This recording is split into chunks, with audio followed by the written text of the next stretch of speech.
Adam Sandler with a knife. I love that. For that reason specifically. Where is it? Where else? I will Watashi wa you right now.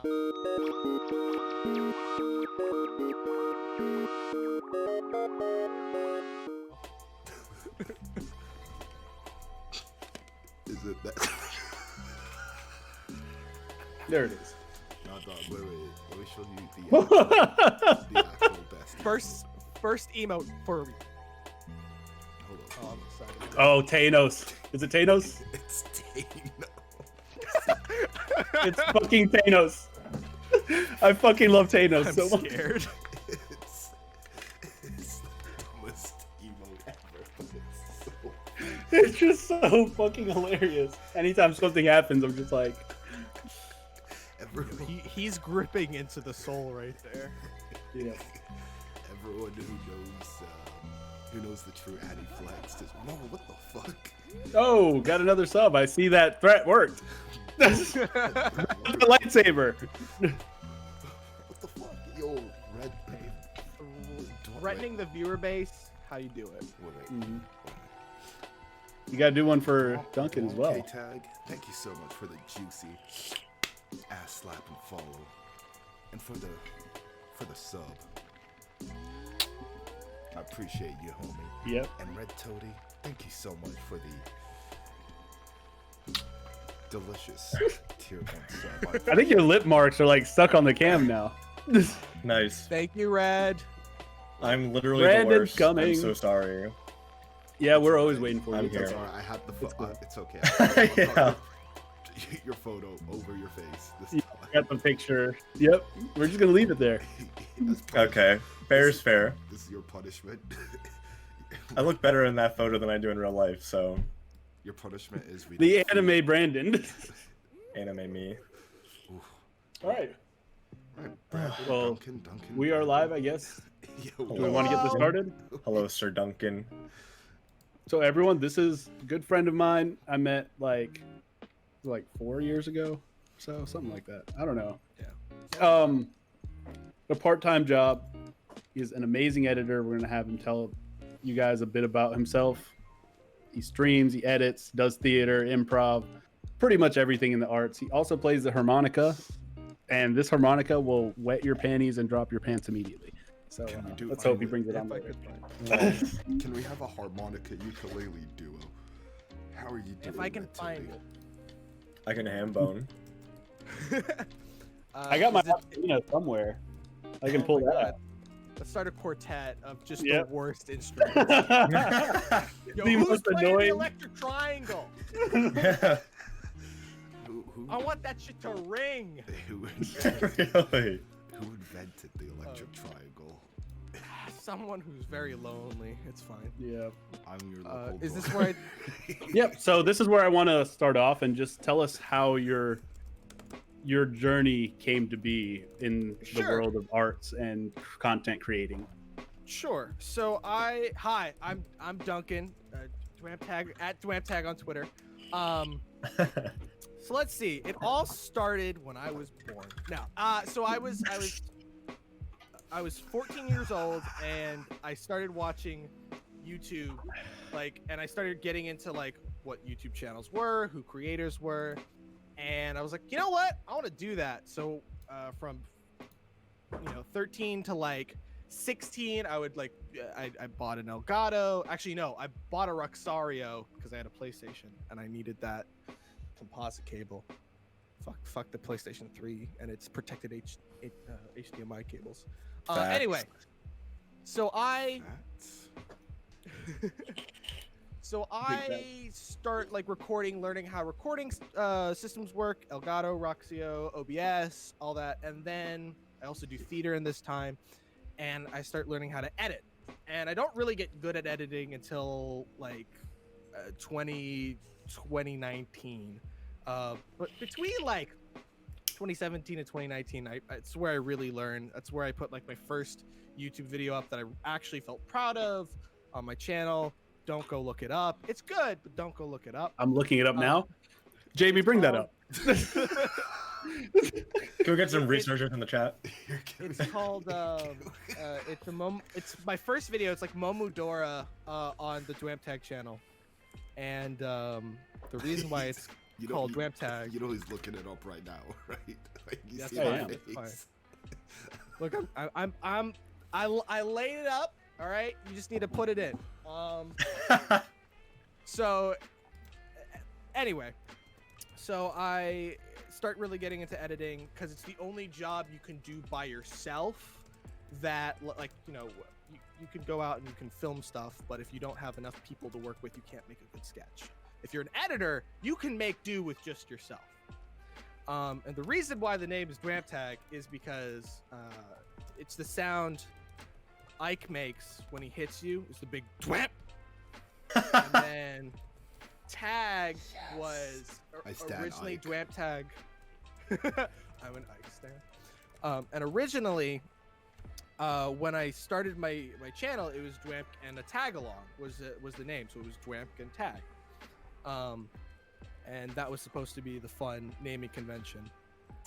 So I played a lot of Smash Bros. I was in the Melee community in North Carolina for a long time. Not good at the game at all. I played a lot of Project M, favorite Smash iteration. Wait, what's and Project M? it is a mod for Super Smash Bros. Brawl that makes it more like Melee, and it's my favorite way to play Smash Brothers. Recently replaced by Rivals of Aether only because more people play Rivals of Aether. But Wait, Rivals of Aether has a bigger player base than Smash? then Project M. Then Project M. Oh, okay. Yeah. See, So that I could believe.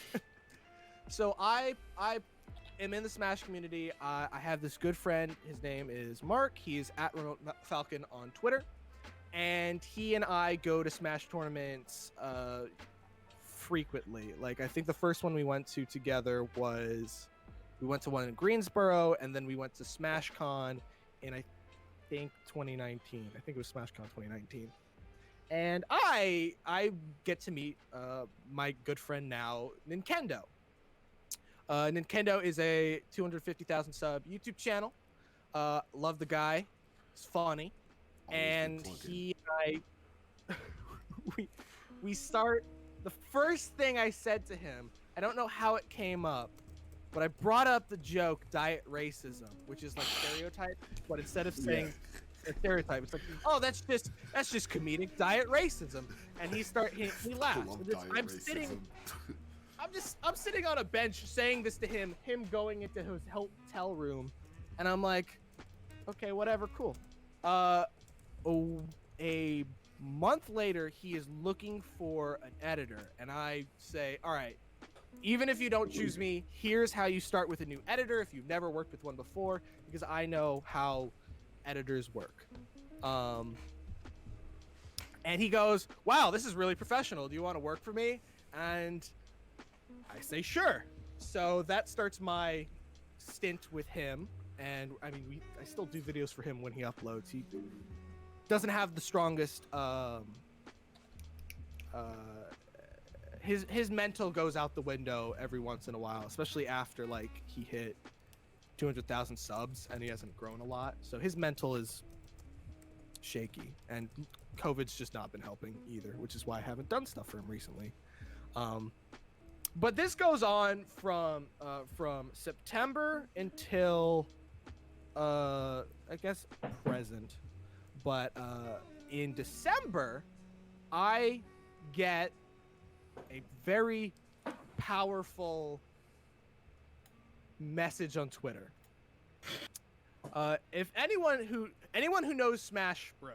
And the Smash community will know Mr. Jacob Alpharad. And he messages me because of something that happened back in 2017. So before I started editing for Ken, we're going to backtrack a little bit because it helps. Yeah, so you set, like, I have 4 on mine personally because I have, like, my stream sounds set to a different one as well. But you set basically that number, then you go down to your Streamlabs and you go to the mixer and you open the mixer, the advanced audio settings, and you can select what path everything goes toward. So I do 3 audio paths, because one is like if you're streaming, everything that's set to 1 will go out to stream, right? And then you set 2 to be its own your mic, and then 3 to be desktop, and you get this nice. It's good for editing afterwards. Okay, well, all right, I got those done now. Desktop is 1, and my mic is 2. Okay. Does that make sense? Yes. Just know that if you're going to stream on Streamlabs, it will only hear desktop, so you're going to have to go back and fix that. That's why I just have mine set for 3, so I never have to mess with it. So what does the third one do again? So, okay, quick lesson.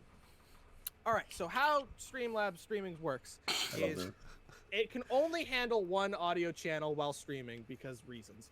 I don't actually know. So everything should go through the number 1 audio channel, right? Yep. And in doing so, everything should go through that, so you never have to mess with that on stream.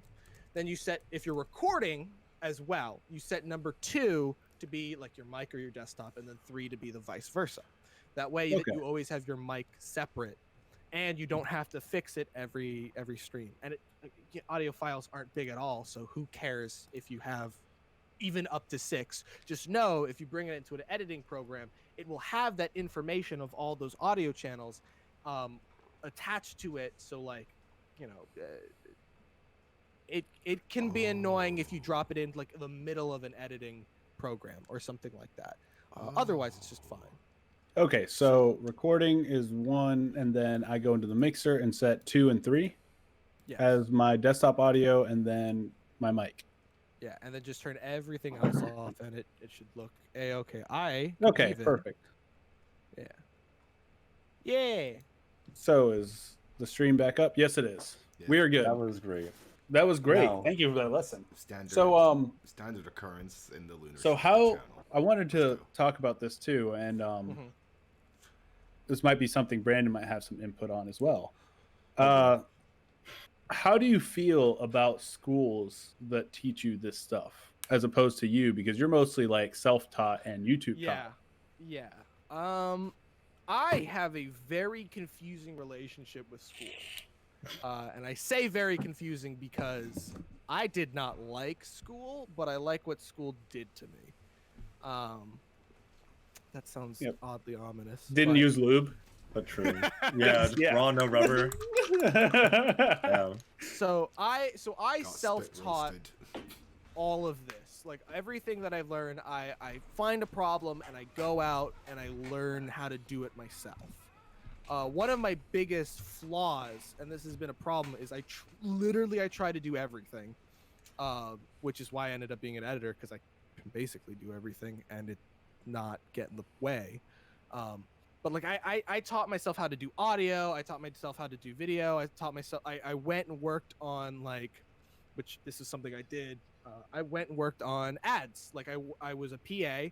I had this really cool guy, Brian DeContrera. He would bring me to his sets that he would work on, and I would work as a PA. I'd work for nothing, like literally food, and I'd work 7 hours, and that was my day.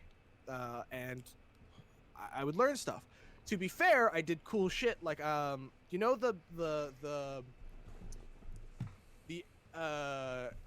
I name drop a college? Is that fine? Are we cool with that? Wait, what? I mean, sure. Yeah, college, as long as they don't try to sue us. Sure. So NC State, right? You know the football player, like the cut-in cards that they'll play up on the big jumbotron. Yeah. We went and we filmed those. Yeah. Holy shit, that's awesome. For those of you who haven't seen them, they're awesome as shit. So we shot them. They might have changed them recently, but like Brian was friends with the guy in charge of basically PR, and we went and shot those, and we started at like 4 o'clock and we finished at 2 a.m. and we went through all the players. I got to like shake their hands, hang out with them. I ran around and moved lights. We were in the stadium with no one else there, which was wild. That is and like wild. cool stuff like that happened. You know, I did help with one music video as well, which I don't want to talk about that. It was long. What music video is this? Can you say? You will not be able to find it unless you go to Brian Deacon's website, but it was for a band called Eva and the Oaks. Oh, never mind. No, I got nothing for that. So Sounds metal. Yeah, it was an interesting shoot because there's one scene where she's wearing lingerie in a bedroom that we built. It was a fake bedroom that we built on a soundstage, which was my first time on a soundstage. And she had to wear this lingerie, but she was a little too well endowed for the outfit she was wearing. So every once in a while, me and the other PA and Brian would just like look away, and Brian's girlfriend would be like, "You're falling out," and this was an occurrence, and we were all being respectful, like, "Oh, it's very nice soundstage flooring." So if I were to, I don't know which one exactly you worked on, but I have a question. If I were to show a YouTube video of like the kind of stuff NC State comes in, would that be okay on a stream? Sports are weird. Sports are weird. I wouldn't. I would maybe just like reference it. I'm gonna link it. I'll put it this way. If there's copyrighted music, don't. If you just want to play it and like, this is the stream exclusive, it goes to like, mute the audio basically. Yeah. Okay. So we can mute the audio. The audio is like a mix of Seven Nation Army for this one. I don't know if you know this. Yeah, one. I would just mute it to be safe. Yeah, I'm gonna mute it. Yeah. So we're really just looking for the. We're just gonna show you what kind of stuff like goes into this. So this is one of my favorites from 2013. So I don't know if you worked on this, Duncan, but like mine was on 2018, yeah. This is a really good one though. I really love this one, especially how it hypes you up with the music and the Seven Nation thing there. That's It's dope. that's what I love. Like that shit. Wait, what? This is the school I went to, guys. So I'm really like, into this. What is this? What am I watching? This is this is an example of those videos they make for those players there at NC State, and some of the editing techniques and stuff that they do. No idea what you're talking about. All right, Sports. Football. It's sports. It's sports. American football. American football. And I'm stopping this. Okay, but what the fuck? What's So the point of that I will video? say though, my friend. No, wait, we're not just gonna breeze past this. I'm still so confused. He actually does that, but for the Hurricanes right now. Ooh, crazy. do we have any hockey fans here? Absolutely not. Nah, Groovy's. The only time I like dudes beating each other up is not on the ice. It's in my YouTube pay-per-views. Yeah. But you were talking about your how you got into it and you were getting to the Alpha Red part. Yeah, Sorry, not the. Oh. Yeah. Before my shit interrupted you. Oh, sorry. Yeah. Fine. So so funnily enough, before I worked for Ken in 2018. I have never seen Red type so fucking quickly in my life. This man. You need to shut up. Oh my god. Just go. Just go. I can look up exactly what day this was. Why am I being so difficult? Wait, so You is don't have Alpha to Red's be. name Ken, not Jacob? No. Oh wait, Ken is your.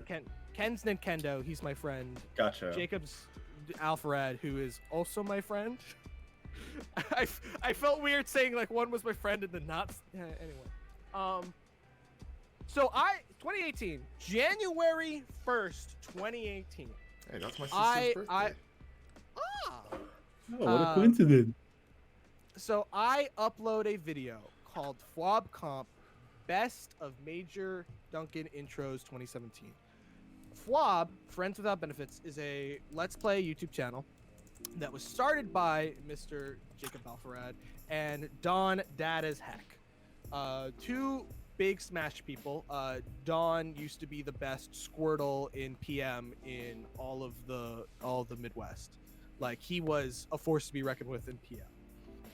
And he's friends with a lot of people who are prolific and big names in the Smash community. I mean, so is Jacob now.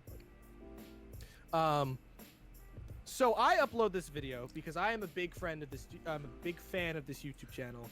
And in 2017, they added a lot of content, a lot of people. They added a Ryu player named Deezus, who his name is Dylan Deezus.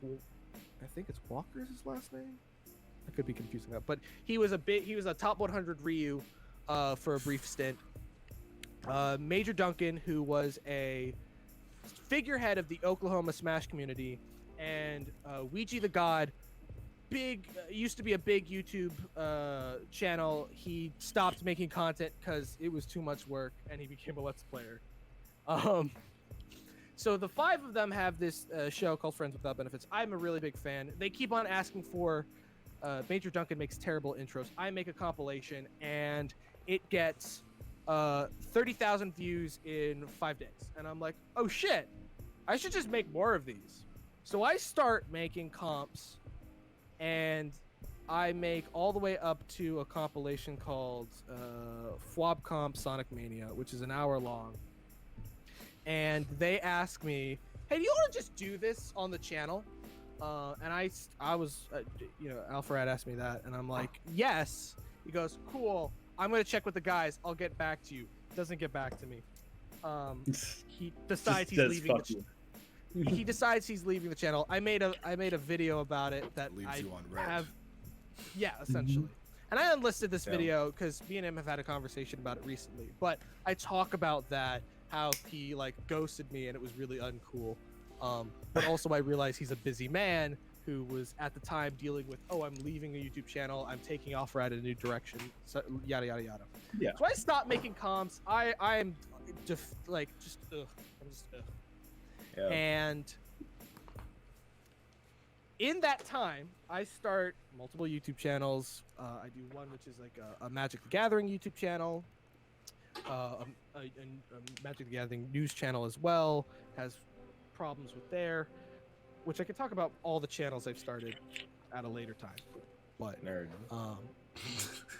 So I go and work on a real movie. It's called Buffaloed. I went to Canada and worked on it from July 17th to August 25th of 2018. It's a real movie. I cameo. I have a small part as an extra. It was great. But I worked as the locations. I worked as locations, and I worked as an AD. So I made sure people had chairs, and I made sure we knew where the extras and the actors were. That was my job. It's got a 78% on Rotten Tomatoes, so. And it did well at Tribeca Film Festival. Who is this main girl? Zoe Deutsch. Zoe Deutsch. Yeah. Sorry, I just read. She was in Zombieland, and I also got to meet Judy Greer, who is known for Cheryl on Archer.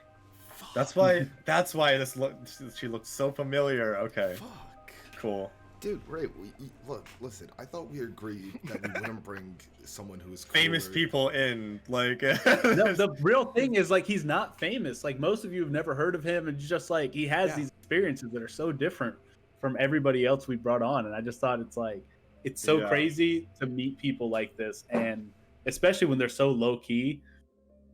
And like, as far as making your own brand and name, you're not like shoving these things down your throat. So it's kind of for him, because I feel like he deserves a lot more props than he gives himself. But also for like, that's most editors on YouTube. You exactly the wrong podcast if you wanted to get more prompts. No, this is gonna get big.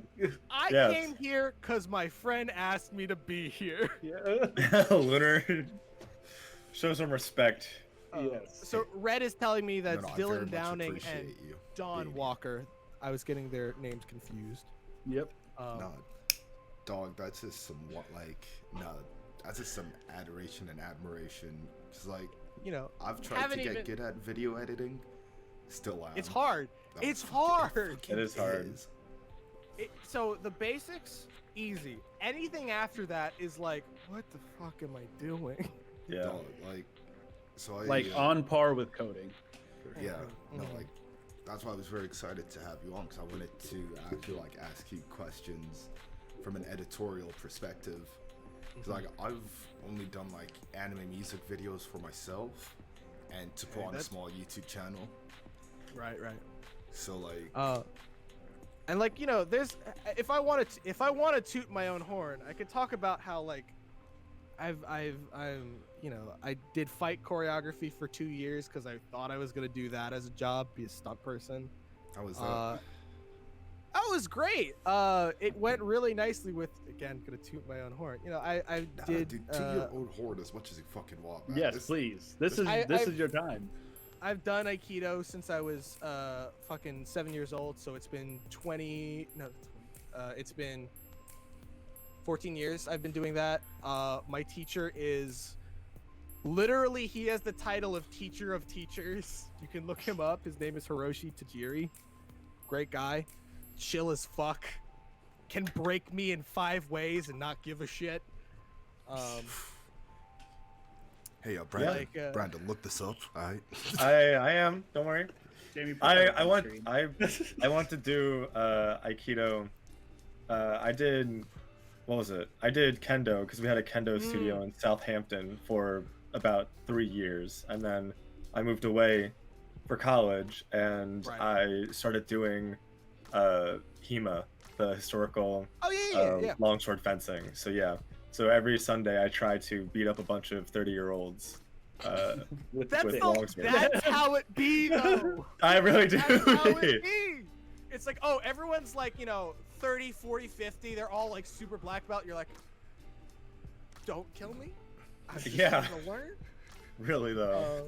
Just give me I that did. Obi-Wan defensive stance, dude. That's Yeah. Type 3, I think. I think it's isn't it? I think it's 5 or 2. 5 is Count Dooku's, I think. Then I think it. Then Obi-Wan, You We already are know kidding. more. So, Obi-Wan's we are sidetracking so much. Yep. Finish your, That's fine. finish your story, Duncan. Oh, sure, yeah. sure. So I do this movie while it's one weekend in Canada, and I'm like, fuck it, I'm gonna make a flop comp. I feel like editing something. I don't want to shoot something, so I make a video called it's the compilation A Way Out. The A Way Adventure of Home. 2 Gay Men is the flop comp, and Nice. Lunar I got put- hurt with the way out. I still need to edit that video. God, that's the one I've been sitting on for a while. That game of us playing that. Oh shit. I need to play that with someone who's never played it, so I can break their heart. I've never played it, Play That's with what I Brandon. did. That's what I did to Lunar. so All I am gonna- emotional. Listen, Emotional baby boy. I'm not gonna say anything about the game. All I'm gonna say is, he made me pick. No. He got me to pick Vincent. I didn't make you do anything. You picked Vincent yourself, and I was just, oh fuck, this is gonna be good. Oh, all right. So anyway, so I make this comp, and unlike normal compilations, I add my own edits, and that was like one of my things was, this is how I practice my own editing. I want to try these things. I want people to like respect me as an editor. This wasn't the way to do it, but it was a great way to get started. And I start doing a lot of like back then I did animations and they took forever, but they looked great with just because they had these little icons, and I'd have them animate, have them in a room, actually like, you know, do stuff out. So I learned how to animate stuff. And then Jesus, he messages me and goes, "Hey, so you want a job?"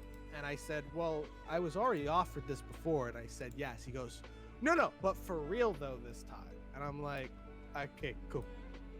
So I start editing, and I start in the middle of September of 2018, and I have to make up 15 days because they upload twice a day, and they're each 30 minutes a pop. So if you want to look at that, they're uploading about 30 hours of content a month, and I'm like, okay, that's fine. And they can't really afford to pay me something real, so they give me $100. And some, like, you know, it's fine. That was my starting price, and it was me learning, and I make some really good compilations for September, October, November, December, and in October I'm asked to do their best of 2018 video, and it almost kills me because in October they start uploading 3 times a day. So I go from so I start going from 30 hours of footage a month I have to go through to 45 hours a month, and I'm trying to add my own spin and edits, and I'm in college right now, and I'm just like, fuck. I make some bomb videos though, and you can look them up. They're really good. And best of 2018 comes out. I'm like, all right, cool. I'm gonna take a breather. I'm also trying to do my own YouTube stuff at the time. It's not working out the best. Finally in April, I say, like, I can't do this anymore. Either you need to get either I need to get paid more, or like I can't do this anymore. I make this video called "Why Am I Leaving FWAB?" or why are there no more FWAB comps? And Red Toady, who's in the chat, can tell you about that video. Oh boy. And it's kind of it's in bad taste. And looking back at it now, I was in a bad mindset when I made that video. Red Toady, talk about it. So expose this fool. So I start making my own videos. I make a World of Light Nuzlocke video. It does not, these don't do numbers. I go to SmashCon, I meet Ken, and around the same time, Alpharad does his World of Light Nuzlocke series, and my numbers pop up, and there's this great thing at SmashCon, where Alpharad said he wasn't going to attend SmashCon. What he did, and there's a video of this, he drove from Oklahoma to wherever the fucking Virginia, and he wore a Spider-Man outfit, and he went around the convention, a SmashCon convention, as Spider-Man. And someone posted, like, I saw this on Twitter, like, oh, Spider-Man's trying to get a picture with me, blah blah blah blah.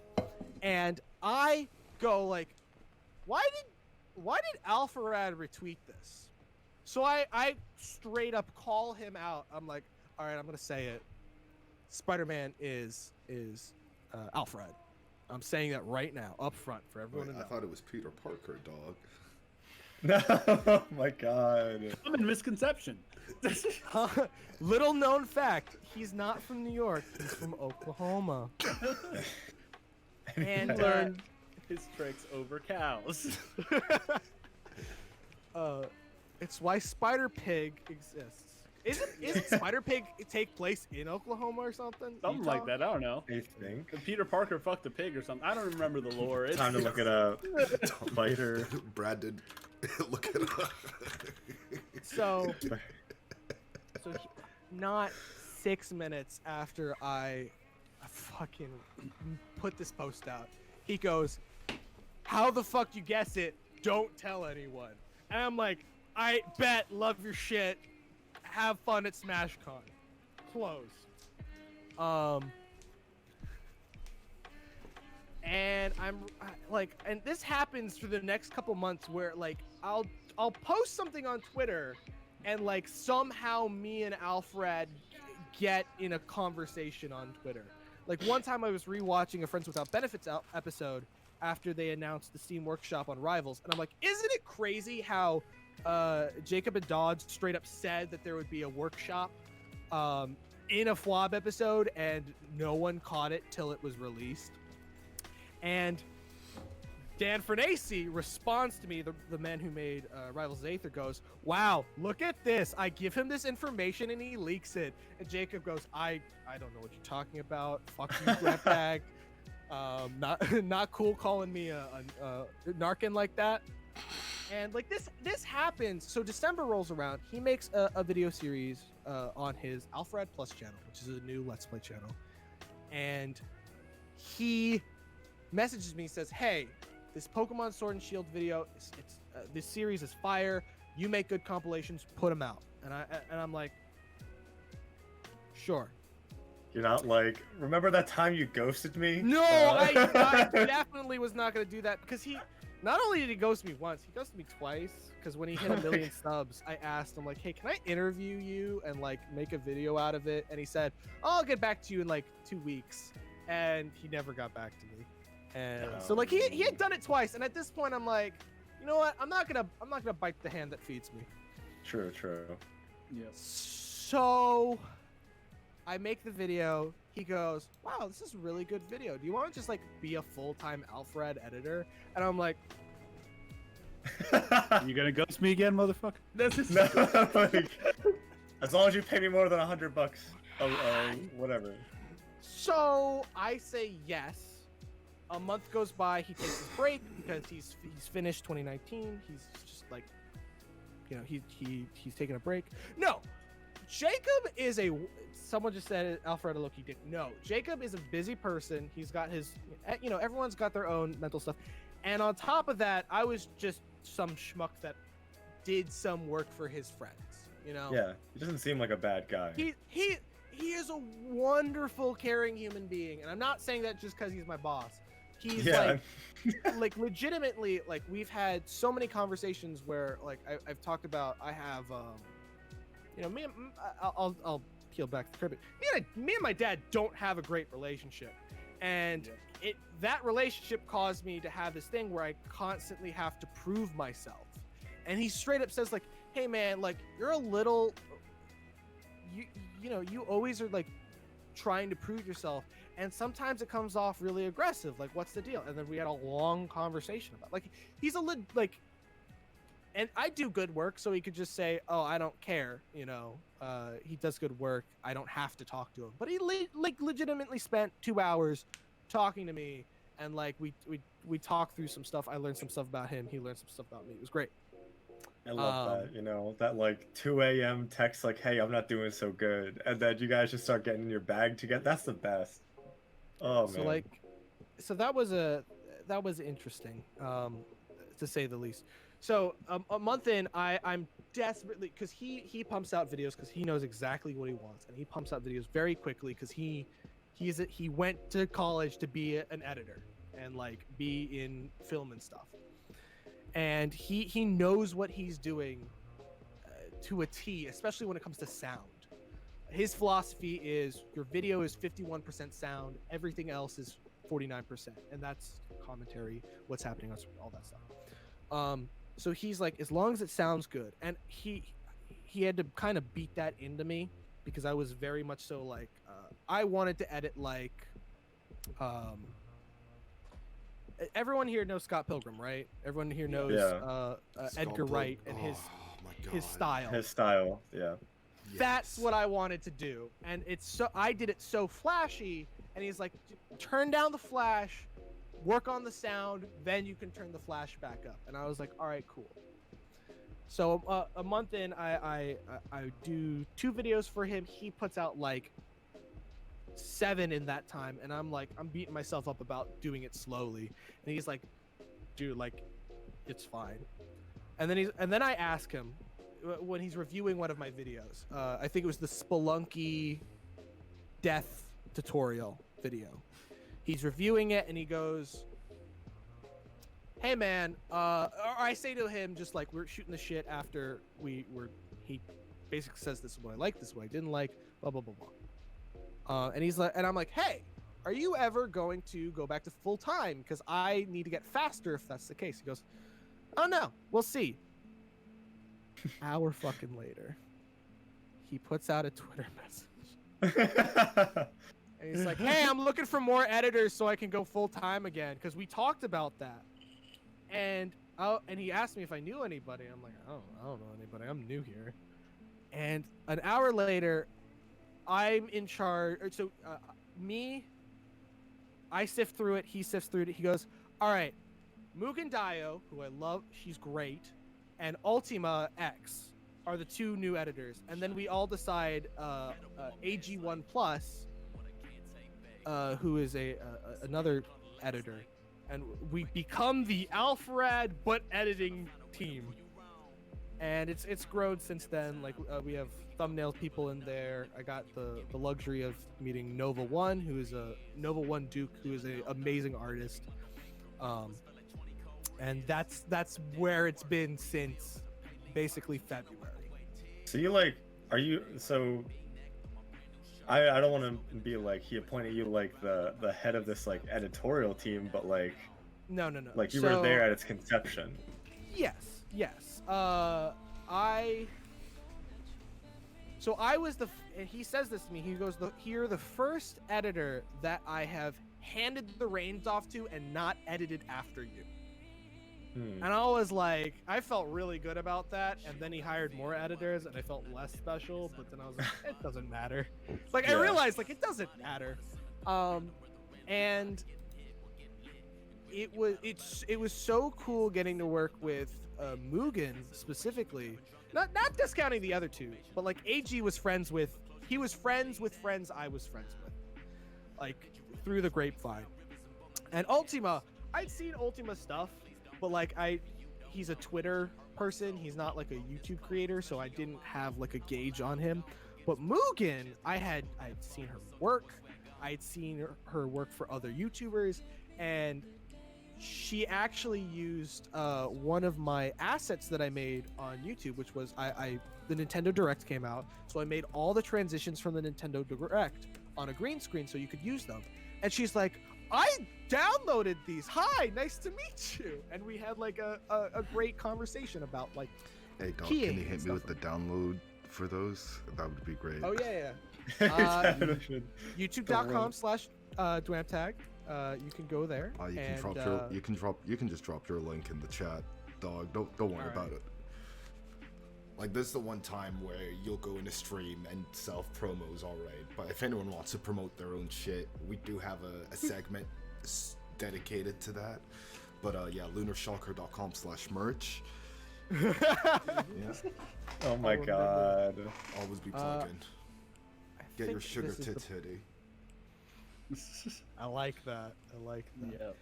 Yeah. Here's the playlist of the assets I've done. I should make more. I'm just how do I put this?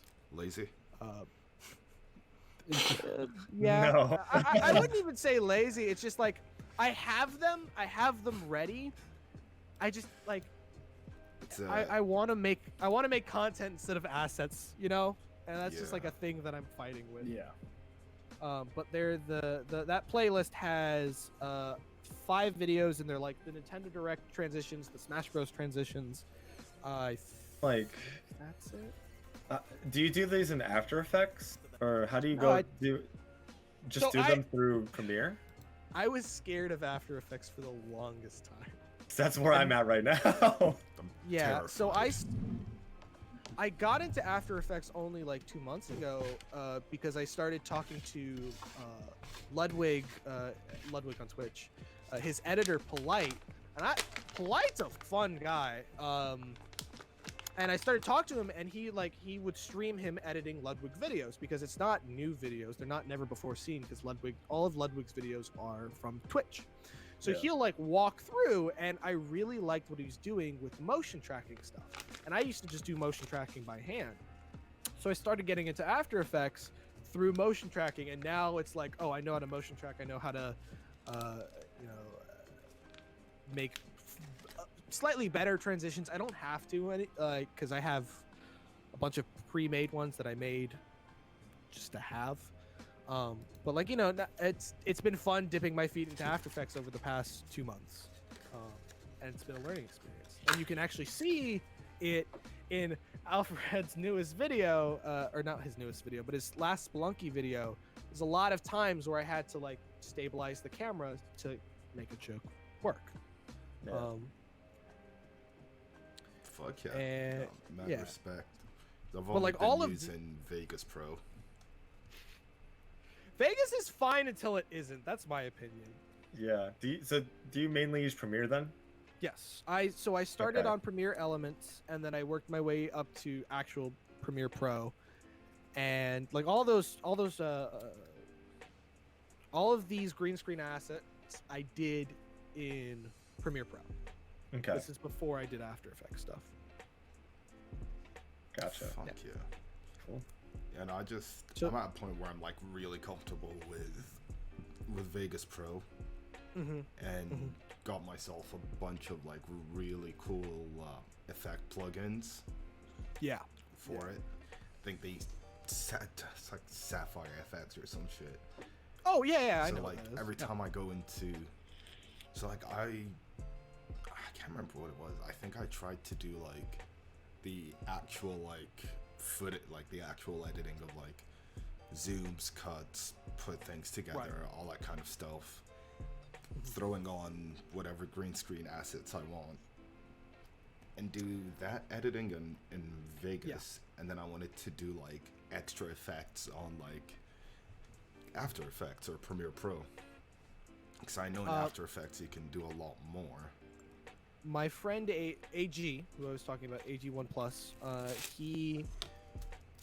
he edits in Vegas and then goes in and does his After Effects stuff, which I said, I told him, I'm like, dude, just do, if you're gonna do that, just do Premiere, because you can instantly go from, I don't love this, but you can, Premiere is good, not because Premiere is a great editing software, because everything in Premiere links up to something else.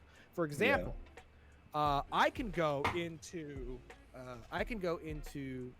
Premiere right now, which I could do, and I can click one button and I can open what the little segment I'm in After Effects.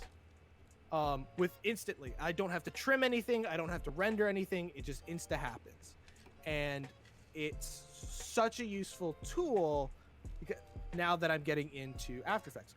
Other things it's amazing at, for example, you can take a Photoshop PSD file, you put it into Premiere, and it will make it a sequence for you. So you don't you can make all these assets. You don't have to turn them into PNGs, put them in, line them up. That's why whenever someone asks me about like, hey, what do you do like your overlay art with, or like, well, what do you use to get into like your effects and things like that, and it's like, oh, if you're a student, especially, like the Adobe like suite is the way to go.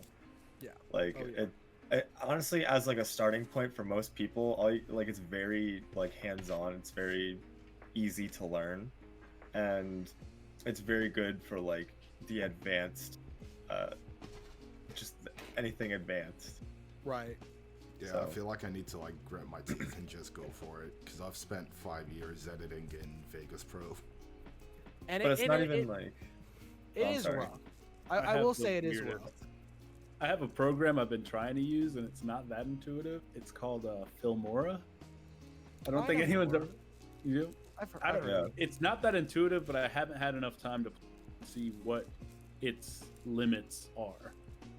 Yeah. And I so- think the thing is, like, if you're really like interested and like you really want to make like you're like get better at like editing and like get into like the whole online space, like you're gonna have to shell money out for it. Like I definitely was that 15-year-old kid using GIMP and a Unless, cracked version of Vegas Pro to Yeah. make videos. Yeah. Unless So you sail we've all the had seven that. seas.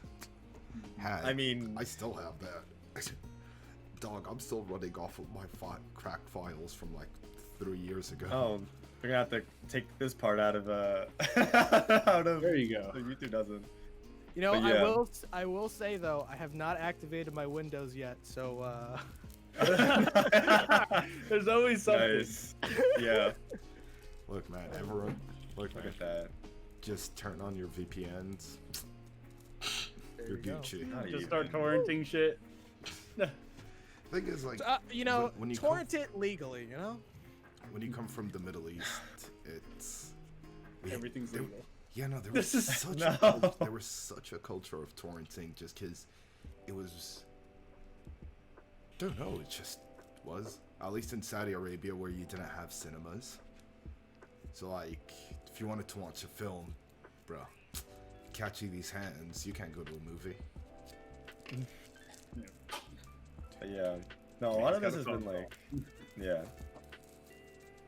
Honestly, like, I'm geeked. This is like So- when I went to California at the start of before quarantine started, and like I went to like a broadcast convention, and like we got to meet with like a whole bunch of like we met with like Sony reps and just like a lot of independent like film studio people. Right. Got to tour Hollywood, or what is it, Universal Studios or whatever, get like that backlot tour. But like since we were, you know, with the convention, we had like a special backlot tour for whatever they were doing. So a lot of that was like, We paid for this access. really though, if I shelled out like $3,000 out of my own pocket to go to California, damn it. Yeah. I love how his voice is seeing cracking. It says it. That's California, damn it. pain. It's pain. It's the pain that I Yo, Duncan, See, I take cheated. that clip and just make a remix out of Brandon's No. voice cracking. California, damn it. like the song by Joni Mitchell. California. Okay, sorry. I cheated and I just went and worked on those sets for no money. Yeah. So it didn't cost me anything, but I had to work. And The thing- nothing important was I was saying nothing important. Don't worry. I was gonna say that I did that in Lancaster too. I mean, I'm like there's this place like called Rock Lit. Wait, I'm sorry. Wait, where? That is like, yeah, there's a Lancaster in Pennsylvania. Okay. So, I know there's a Lancaster in the UK. Well, holy fuck! I just gave myself a 5 head. Nah, dog.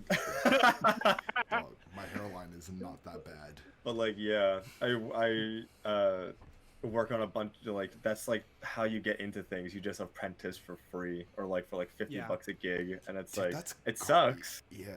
But It's so the It's way so bad. I hate this, and this is very interesting because I know more about this in Canada because I got to actually ask people questions and they had to answer me. But they didn't have to. But it's like my friend Christian. He was on the locations team with me, and we spent a lot of downtime together because like locations, you set the chairs out, you make sure tents are where they need to be, and then you chill until a problem arises, right? And we, like he was saying, like, yeah, it's almost like in the film industry, it's like a secret order. Like they're very protective of the people that are there, and you have to know someone to get into production, or you have to be really likable with the people that you do work with. And then after that, like people start picking you up and like working with you more and more. In the US, we have a lot more places where there are film. We have Atlanta, LA, New York, and the spatterings of little production companies throughout the states. But like North Carolina had really big film until it got killed by the incentive. Let me talk a little bit about the film incentives. So Nice.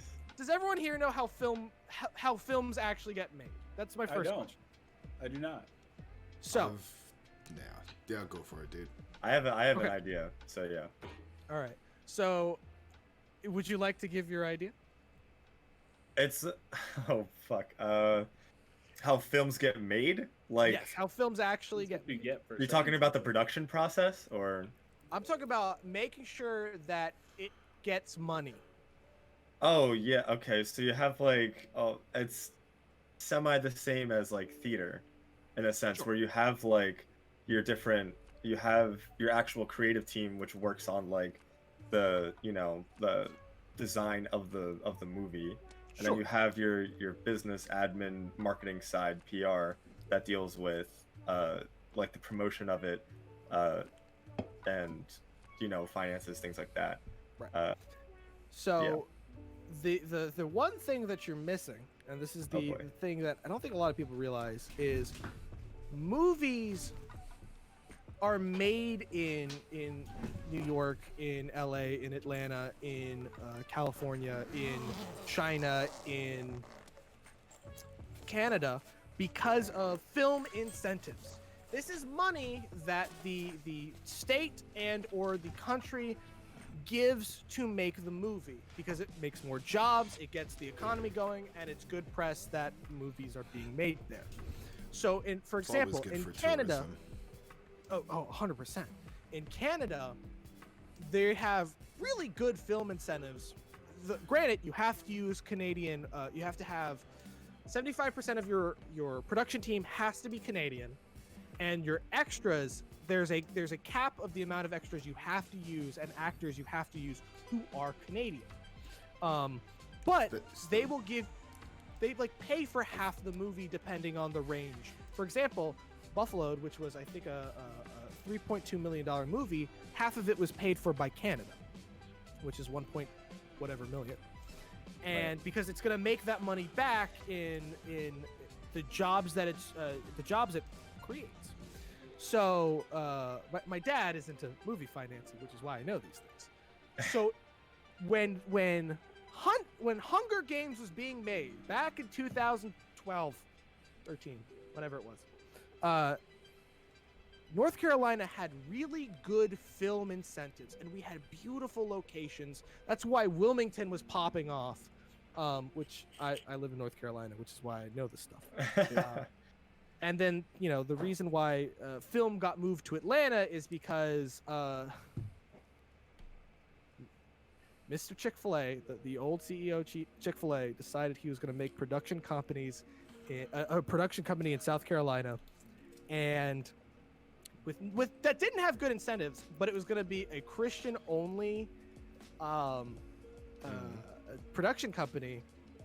So he lobbied in North Carolina to take the film incentives out, which killed the film industry in North Carolina. Atlanta saw this coming and said, "Yeah, that Christian studio is not going to work. Let's just make our incentives good." And that's why Atlanta became the film place after 2013. Yeah, is like that when that's when all those fucking Christian movies were coming out, and God is Not Dead and all that? Yes, there was a fucking wave. I remember that shit.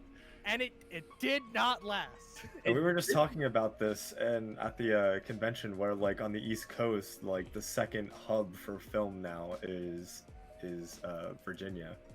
So is it now? Well, that's Atlanta, right? Atlanta. No, Atlanta, Georgia.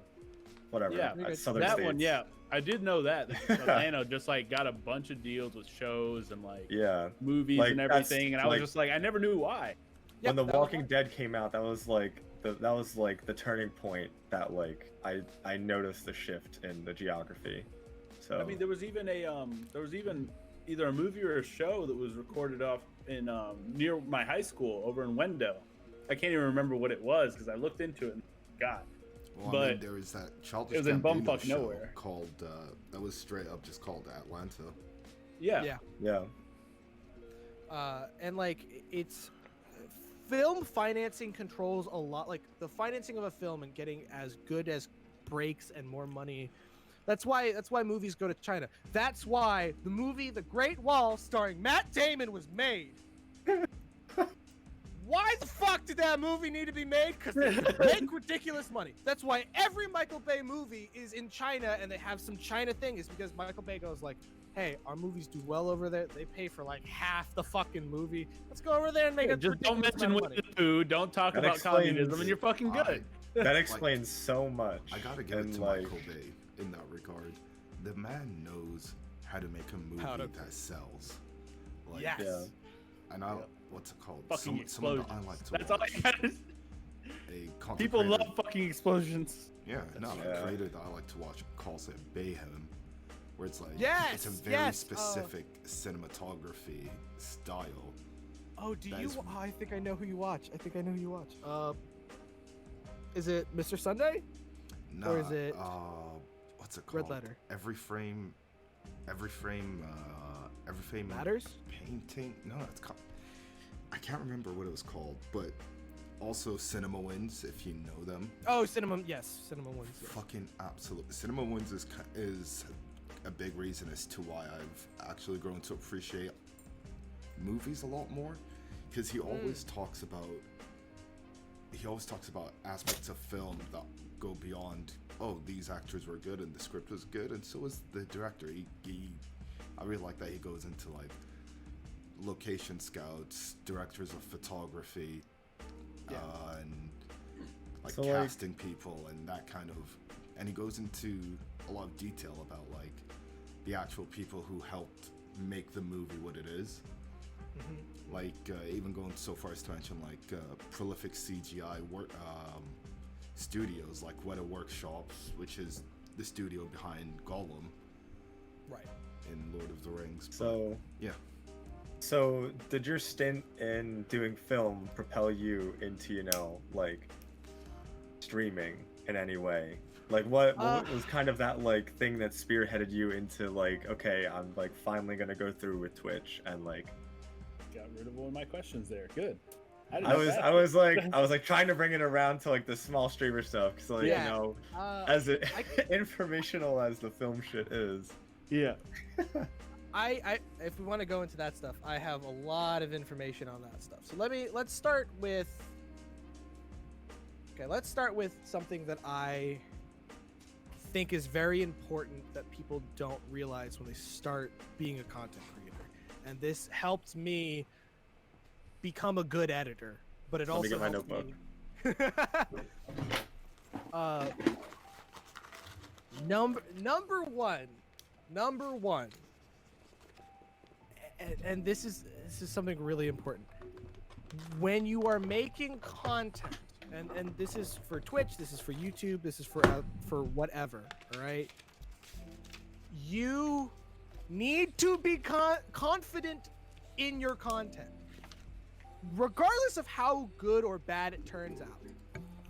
You need to be you can't be like, oh yeah, I'm just doing this like as a thing on the side, whatever. It's like when you sit down to record or you sit down to stream, even if you're streaming to 2 people, you need to be confident, and you have to be You have to be confident, and you have to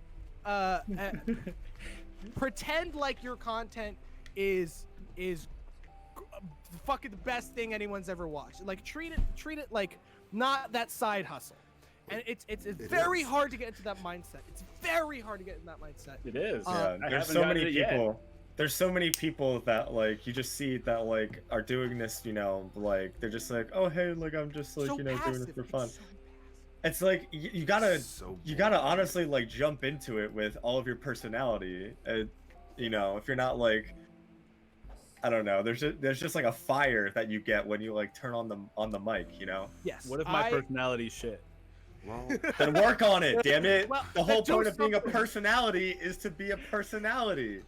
I will say there are people who are like, I look at people, for example,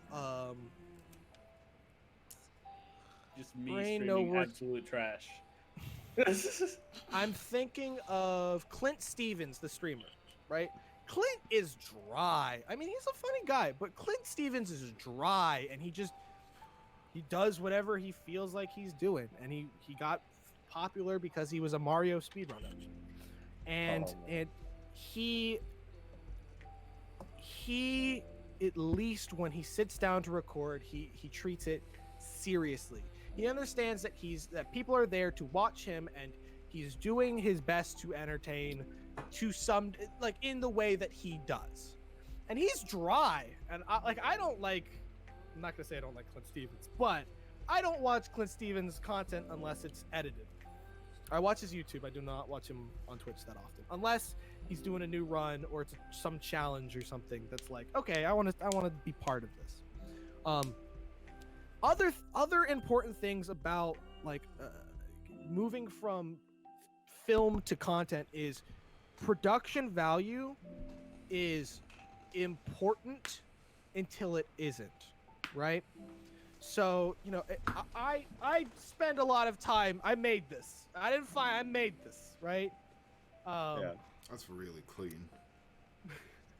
And the reason I spent so much time making this is because that is the tone I want to set for people that come to watch me. Like, I have production value. I like wild transitions. I'm an editor, and because I'm an editor, I choose to spend time on things that I can add value to. But like, you know, if you want to set a tone, like this is a chill environment, you make a nice space behind you, you get some like cheap LEDs, you plug them into your wall, and you just have a decent mic and you just go for it, right? And you kind of keep that tone. Tone is so important. Other things. If you're gonna post something, be proud of it. If you're gonna, don't make an alt Twitter, make a real Twitter. You know, if you're gonna put it on Facebook, your relatives will watch it, unless you're saying slurs. they and then won't. don't do that. No, they fucking Yeah. won't. I stopped posting Sure. on Facebook forever ago. On Facebook gaming. Ugh. Ugh.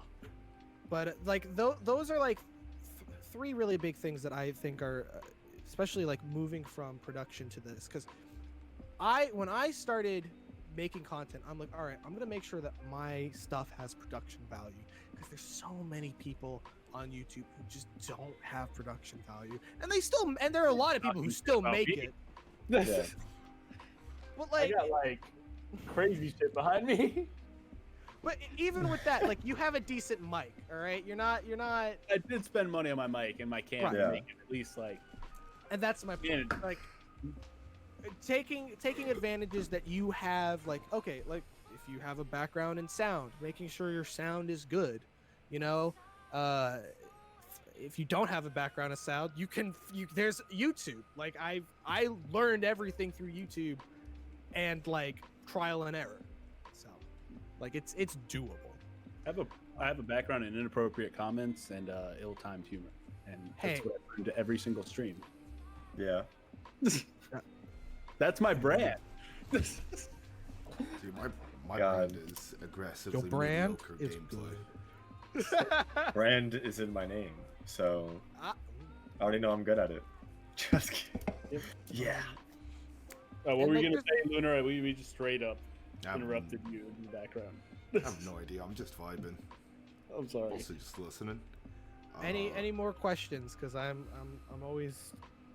I do have some. If you had Sure. to choose, especially because all of us are, and we're talking about small streamers too, and there's always the question, and everybody has their own passions.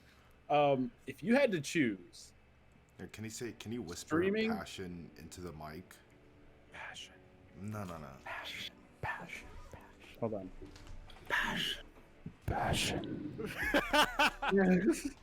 Get some Sorry, more, if you get had to some choose- reverb into it, yeah. Okay. Passion.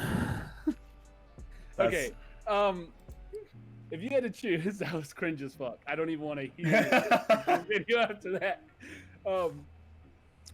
And you could do this full time and make a living off of it, whatever, like fucking ninja money kind of shit. Right. Sure. Off of streaming, editing, or YouTube.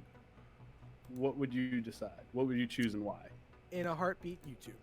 And the reason why in a heartbeat YouTube is I really like editing. Like, I've grown to love it. Like, you know, I can hate it the day of, but I love being an editor, and I love spinning straw into gold or spinning gold into platinum. You know, I love that, and I love being able to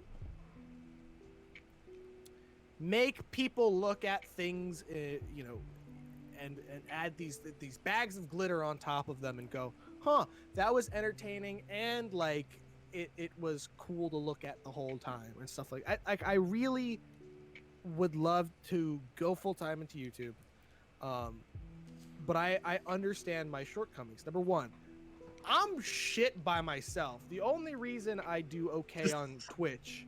The only reason I do okay on Twitch is because I have an audience that I can play off of a little bit, and I in my brain I can turn on like, oh yeah, there's someone like who can respond to me, and you know they can add things to the conversation, And there's at least like that. Yeah, Red is a perfect example. I remember streaming when I was doing World of Light Nuzlocke. I had like 10 people in chat, and I went Alpha. off. I mean, I did. I didn't invent the concept. I just did it slightly first. Did it early. That's all that matters. And I mean, I got a lot more views than I should have off of like my first video, which is like, again, I've realized I'm bad by myself. I don't have, I don't feel like I have those chops. I've gotten way better at it, at just like sitting, talking at a camera and pretending like there's people on the other side. Twitch has been very comfortable for me because I can talk at people, they can respond, and it gives me a little more of a incentive to actually say some shit and actually say what I'm thinking, so people understand what's going on in my brain. Otherwise, like, you know, otherwise YouTube is, I would love to do YouTube, but like I know that I would not be able to make as much content unless it's scripted. Scripted is different. But I would not be able to make as much content if not for Twitch. And right now I don't make content more than once every Monday, Wednesday, Friday. If that. So That's still fine. That's scheduled. So like, some of this bourbon's kicking in, so give me a second. Okay. So to new streamers too, because I really like getting into the topic, because a lot of us feel as if we kind of fall into our niche really early, and we need to know what is important for us as smaller streamers to grow into. Should we grow into what we feel comfortable with? Should we face the unknown? Stuff like that. Like, I personally myself have had to like adjust to single player games just because I enjoy them, and I find that I am happier when I do it. I also don't feel like I do well without somebody to bounce off of. I'm really big into improv, really big into working off of other people and bouncing back and forth. Yes, But- and. Yeah. I try to avoid it because that's like the low level, like low hanging fruit with it. But The PTSD from Yes I do Man. like yes also. Or Well, I'll put it this way. Yes and Yeah. is a mindset. It's not actually saying yes and Yeah. it's a mindset, Yep. which is and that's funny. learn. Almighty Joe, I want to come back to that. But let's finish the question. So, do you feel that it's important to go more for working off of the brand that you've come into, or like what your personality is? Or do you feel you should change your personality a bit and work on like being able to talk to nobody behind the camera, or just be able to do it yourself and just be good at gameplay like some people are? So this is the crux of being a creator, and this is a decision that everyone has to make for themselves. It's, what is my goal at the end of the day? I think looking at like people like, let's take Dr. Disrespect and let's take Ludwig as two perfect examples. Ludwig is Ludwig, and he makes the content that he wants to make.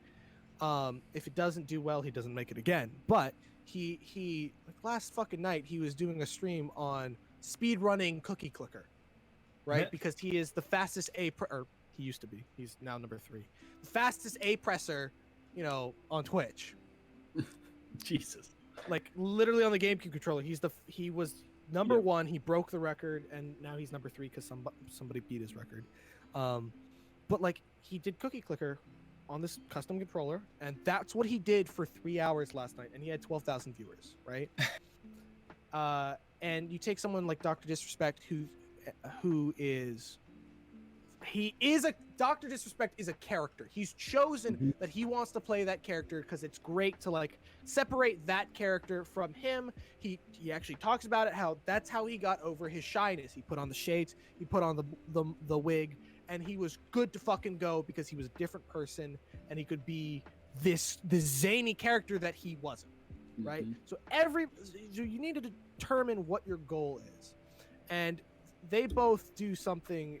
I think Doc is a character in a show. Ludwig puts on a show, but is not a character. He is himself, and I think that's important. And this kind of gets into the new wave of streamers who came out in the past, 2 years, right? You take someone like Connor Eats Pants, right? Connor Eats Pants started on SMP Live, which was the big Minecraft stuff, and he got such a following from Minecraft.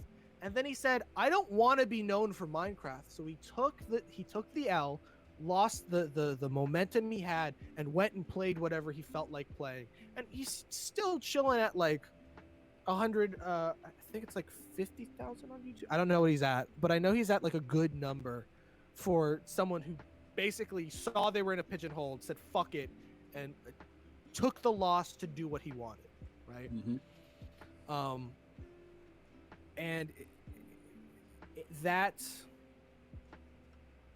powerful in itself. So if to wrap back around, you have to make the decision for yourself, but you should always figure out what your goal is first. And that's, I think, the most important. Like, oh, am I doing this? Do I want to be me? Do I want to be a character? And like, Man. yeah. I love hearing you talk. I'm sorry. It's I like do too. I've missed him so much because I used to hear him talk all the time at work until we got our asses handed to us, and then I'd hear him. Yeah. it's like being able to sit with one of your friends, but like your friend is like actually just has different life experiences and has something to offer. Yeah. So I want to address some of the questions from the chat. Sure. So Almighty Jawa has 2 great questions. Hold up, and shout out I to want to say my Almighty answer Jawa. to it, and You're a then real one. hear what you guys think of the first one. Do you believe that a large part of getting big on Twitch is luck? And I feel like part of it is, to an extent.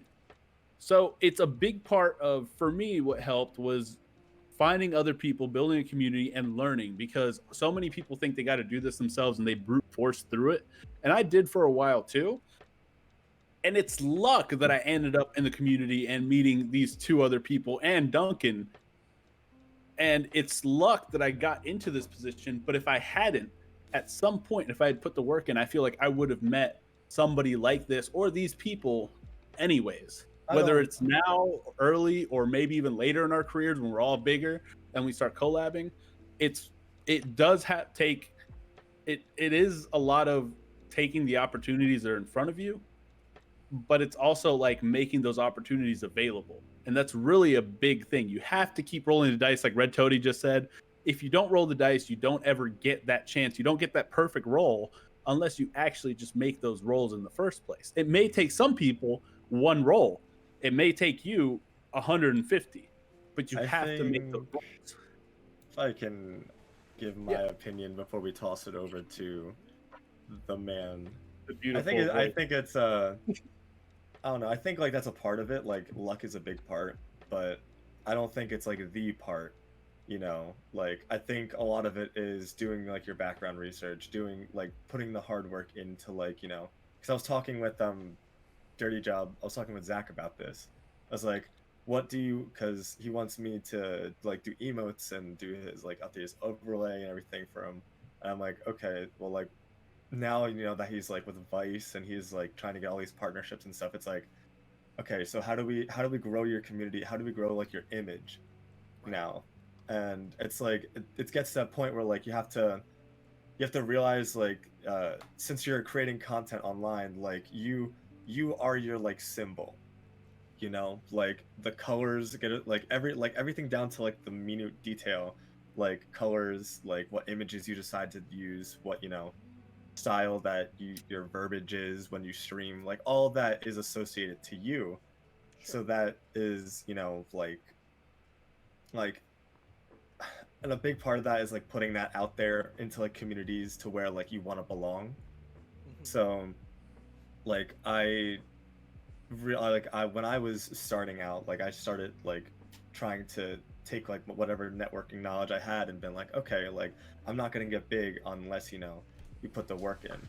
Because a lot of people and a lot of streamer friends I know from like college and stuff, they just go home and they turn on a mic or they turn on the going live and they just hope for the best.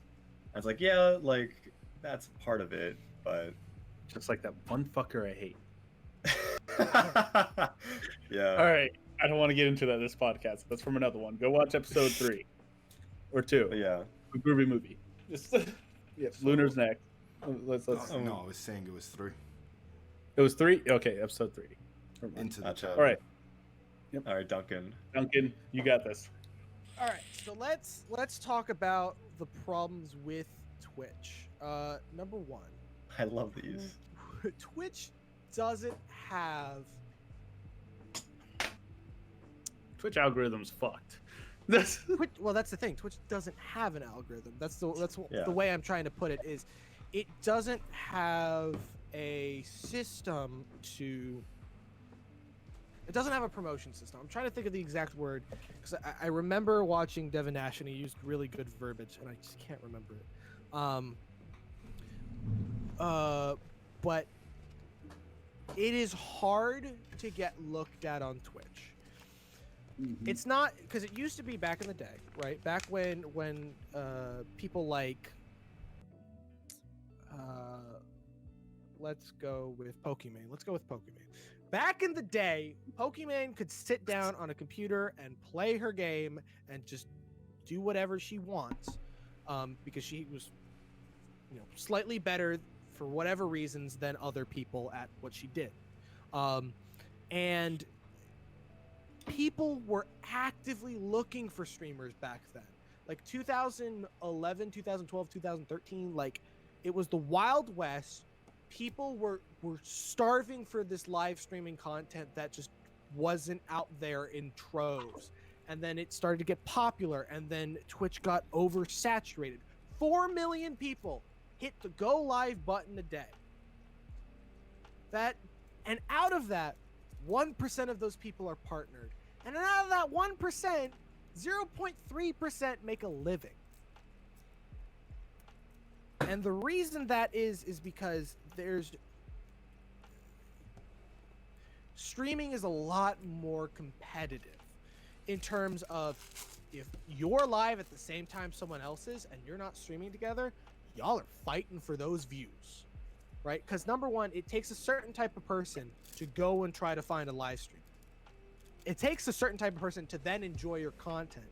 And then it takes that certain type of person to not want to choose you over someone else who's doing either the exact same thing, but like they have this back catalog of content and they have a thriving community and you don't.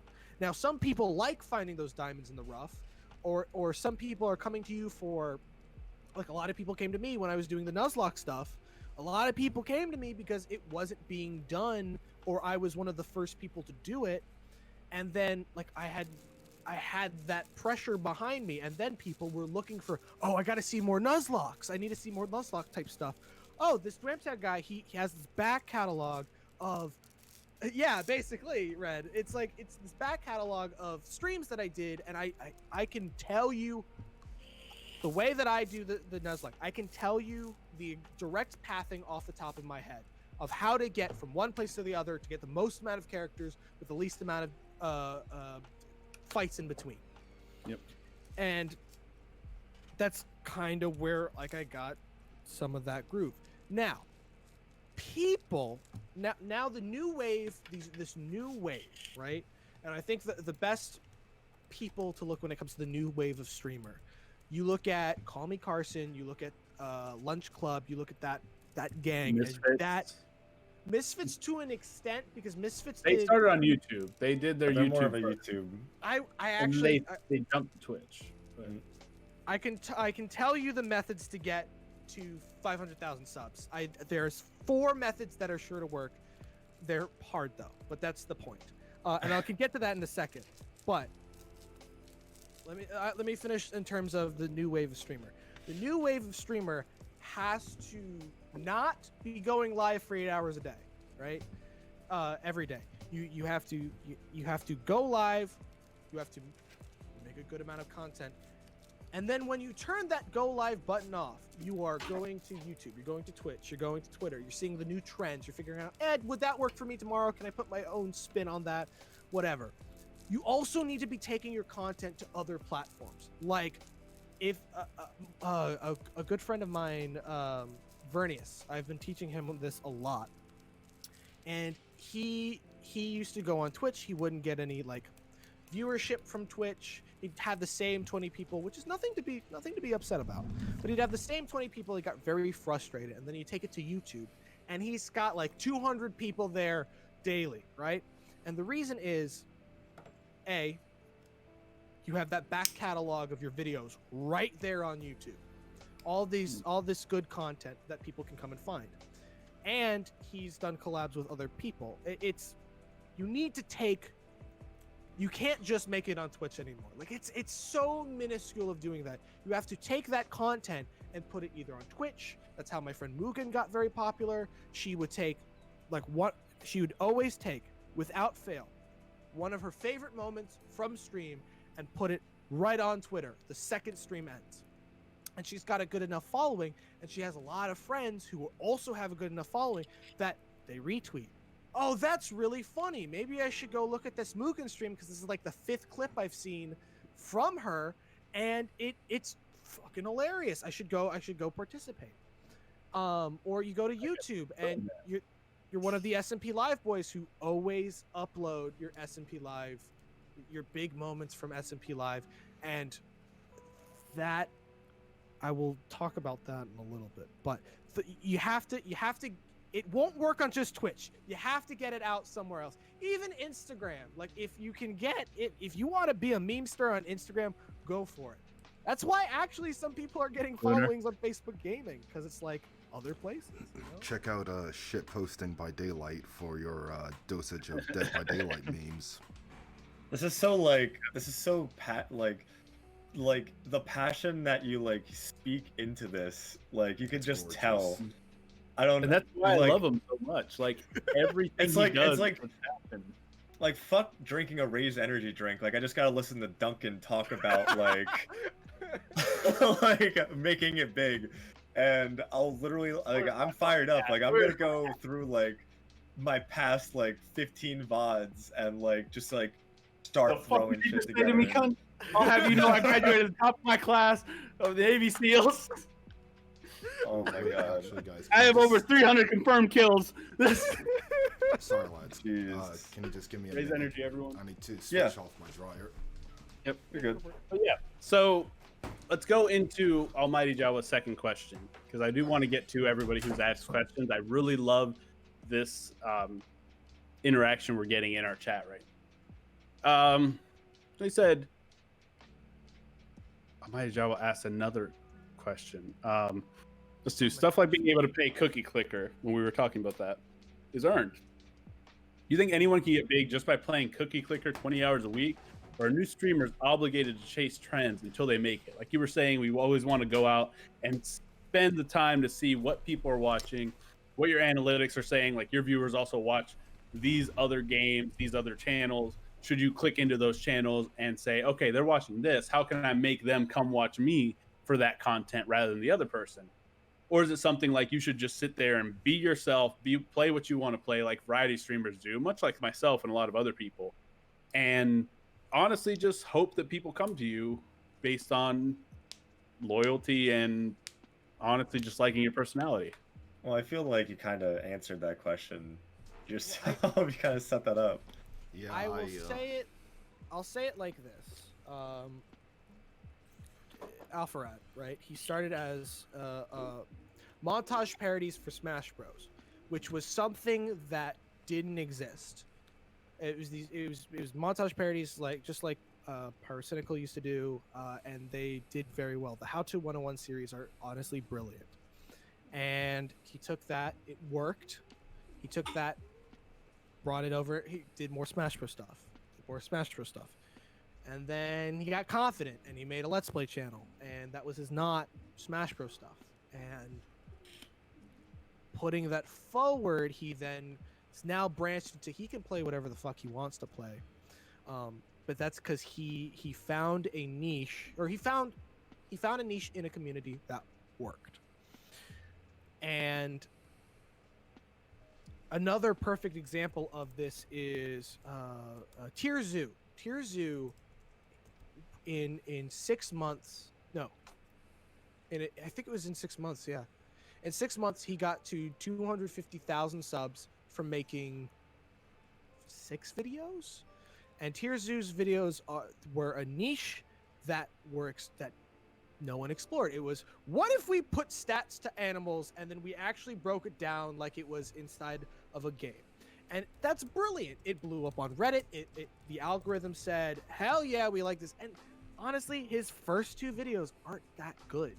It's just, it was different and new, and he can ride this off as long as he wants to, because he was I think canonically he is a ecological student. He was like like a biology, he was a biology yeah. major, which is why like he was like, this would be fun, and then it worked. And it's complicated in terms of, you should play games that make you that help you to produce the best content, or stuff you're passionate about, because then you can actually talk about it and make more content out of it. You just gave me a great fucking idea. Like channels that like, because in the past couple of like years, there's been this like wave of like video essay formats, like an analysis stuff, and like personalities like Codex Entry or Nikki Jakey even like have their own like spin on like analyzing games and Right. Fucking or game just, like, trailers. and media. Yeah, exactly. Fucking love them. And media like that.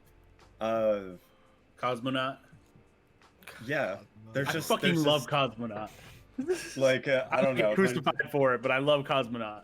Good content. When you were talking about Tierzu, it peaked with something, because I'm doing a virtual reality research right now at my uni, and like it's, I don't know, God, you're so inspirational. Not to like toot your horn for you, but like fangirling God, this entire. yeah. I told you this. No, I'm not Just like the yourself off of the freaking thing, like. I'm definitely not gonna be like the yandere stalker girlfriend that like is like, oh my god, he's so good. But you're really giving me like this food for thought that like I don't think that I can honestly say I would have expected from, you know, another small streamer.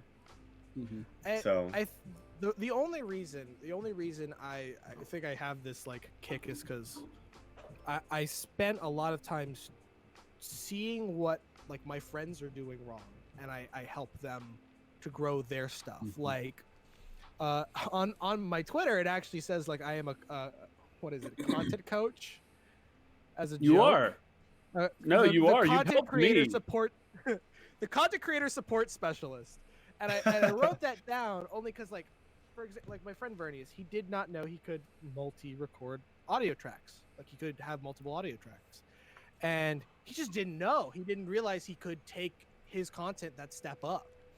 And I spent a lot of time trying to figure out what would help myself and other people take that step up, which is the only reason I can confidently say the things that I say.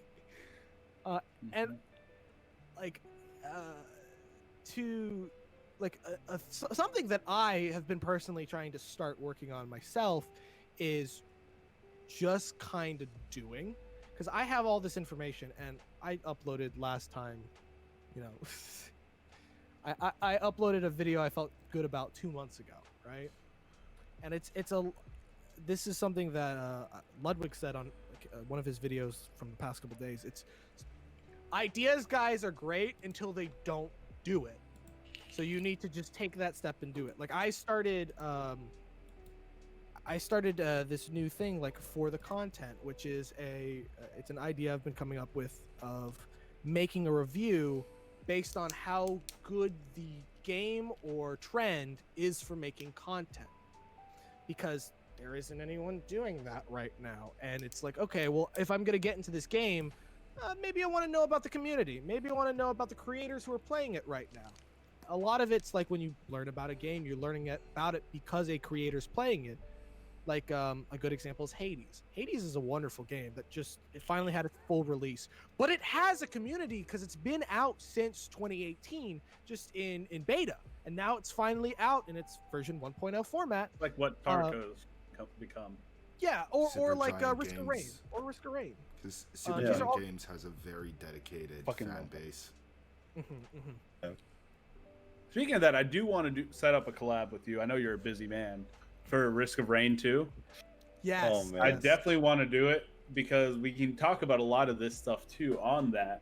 Because it's such a like low key game. It's like one of those games that you can just play fucking high out of your mind or just like drunk is mine of choice.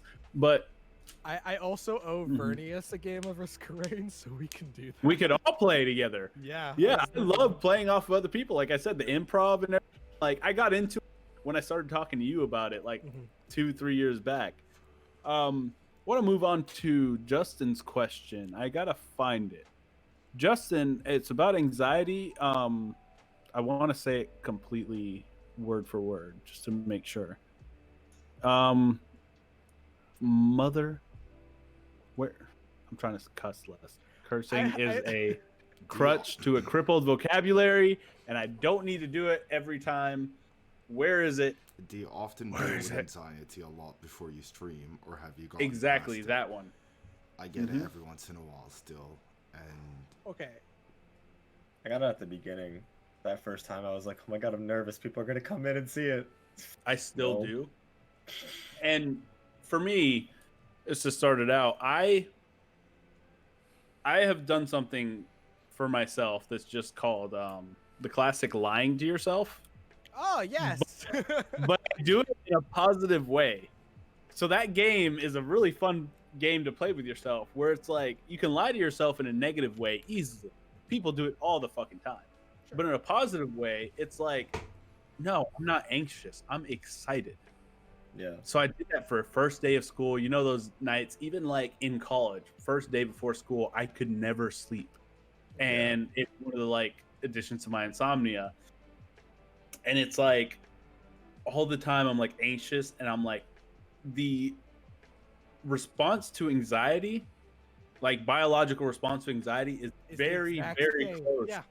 to your response for excitement and being really, really excited. So I would sit here and literally fucking jump like I'm fucking excited. I can't wait to fucking do this. And I'm like sitting there and I'm like, I'm gonna do this. I'm gonna get it. And I get on there and I start up my stream with 0 viewers and high ass energy of just like, what's good, everybody? Like, Yeah. Dude, I like, love I love about to record energy because it's there, and then you're like, do I keep it going or do I let it slowly I fade? never stop Yeah. until, unless I'm drinking like crazy, which tones me down. I have to do a sober stream one day. one day. One day. It should be like not today, not tomorrow, sub-goal. but one. That's a sub goal. If I hit my sub goal of 25 subs, Okay. I only do the 25 because one, I'm small and that's a fucking small number anyways. But two, I get the other emote slot, and I don't believe in tier 2 subs. I'm sorry, like I don't want somebody to have to pay more money for another emote. Yeah. And Yeah. so I want my emotes to be accessible for the $5 you're already willing to pay. I So- think that. Oh, you go. No. I was gonna say, so tier 3 subs aren't real either. Exactly. Tier Anything 3 above subs tier are 1 is reserved for e-girls. that's reserved for like Yeah. e-girls, dick pics, all that shit. Yeah. For thirst streamers. Yep. I do like for like giveaways and stuff, valuing your tier 3s a little bit higher, but it's like, oh, they're tier Yes. 3 for that month, and that's about it. Yeah. But you want to make it worth it. And Yes. a single emote, in my opinion, is not worth it when you're a small streamer, for Yes. sure. When you're I would- big, like Pokimane and all that shit, and you get all these other emotes, like the subs, and the fact that she might notice you, senpai, is like so above and beyond for her. But we can't use Sure. that. Like, I may think that I'm a sexy individual, but I will never reach the sexy of Pokimane and all that shit. Okay. And Mia Malkova, like, have you watched her streams? Beauty's in the Fuck. eye of the beholder. Yo, what find do you your think path. Lunar simps for me? Like, I Find have your- all the simps in my chat when I go live. I was just gonna say, find you a Yeah. raging pansexual who finds personality attractive. Yep. Yeah, Lunar calls me like the light skin thing, but look at fucking Duncan's light skin. Like, Oh, that's wait, the shit. The I thought olive Duncan tone was skin right white. there. Kind of looks That's like the Claudio perfect- Sanchez, wait, like a no, young wait. Claudio Called Sanchez. Ethnically ambiguous for a reason. I think I called him that on my Twitter at some you point. did. But yes, that is the point. You Well, can't to tell an- what this fucker is. But, I wanted to answer. Sorry, yeah. Answer the question. We Yeah, yeah. veered off of Justin's question. Yeah. Apologies. It's Sorry, good. I just wanted to chime in. I was like, that like energy. I get what you're saying, Ray. Coming from like having that theatrical background and having like a family that just loves to talk your ear off at Thanksgiving. Like, you learn that like talking is like, at least for me, like, I just love talking to people. I know how to tell a good story about a bad time in my life, and that's like Haru? that is like people love that, like, because it's relatable content for plebeians such as myself and Right. other people.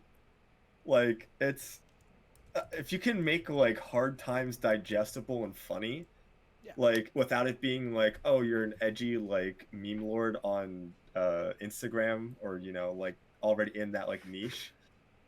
Just like, yeah, I don't know, like, make it. See, I can see the Twitter icons already. I just Yeah, just. Oh I had a man, don't bad even get me day. started. But yeah. Someone play Tokyo Ghoul. Yeah. So to answer the question,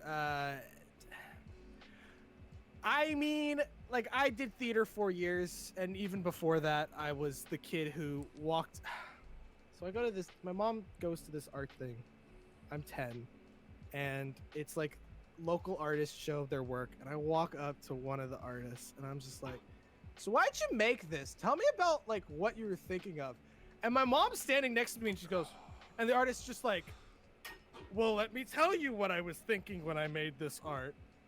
So the anxiety is rough. Like, my friend, again, So autism is what you have. me- I'm joking.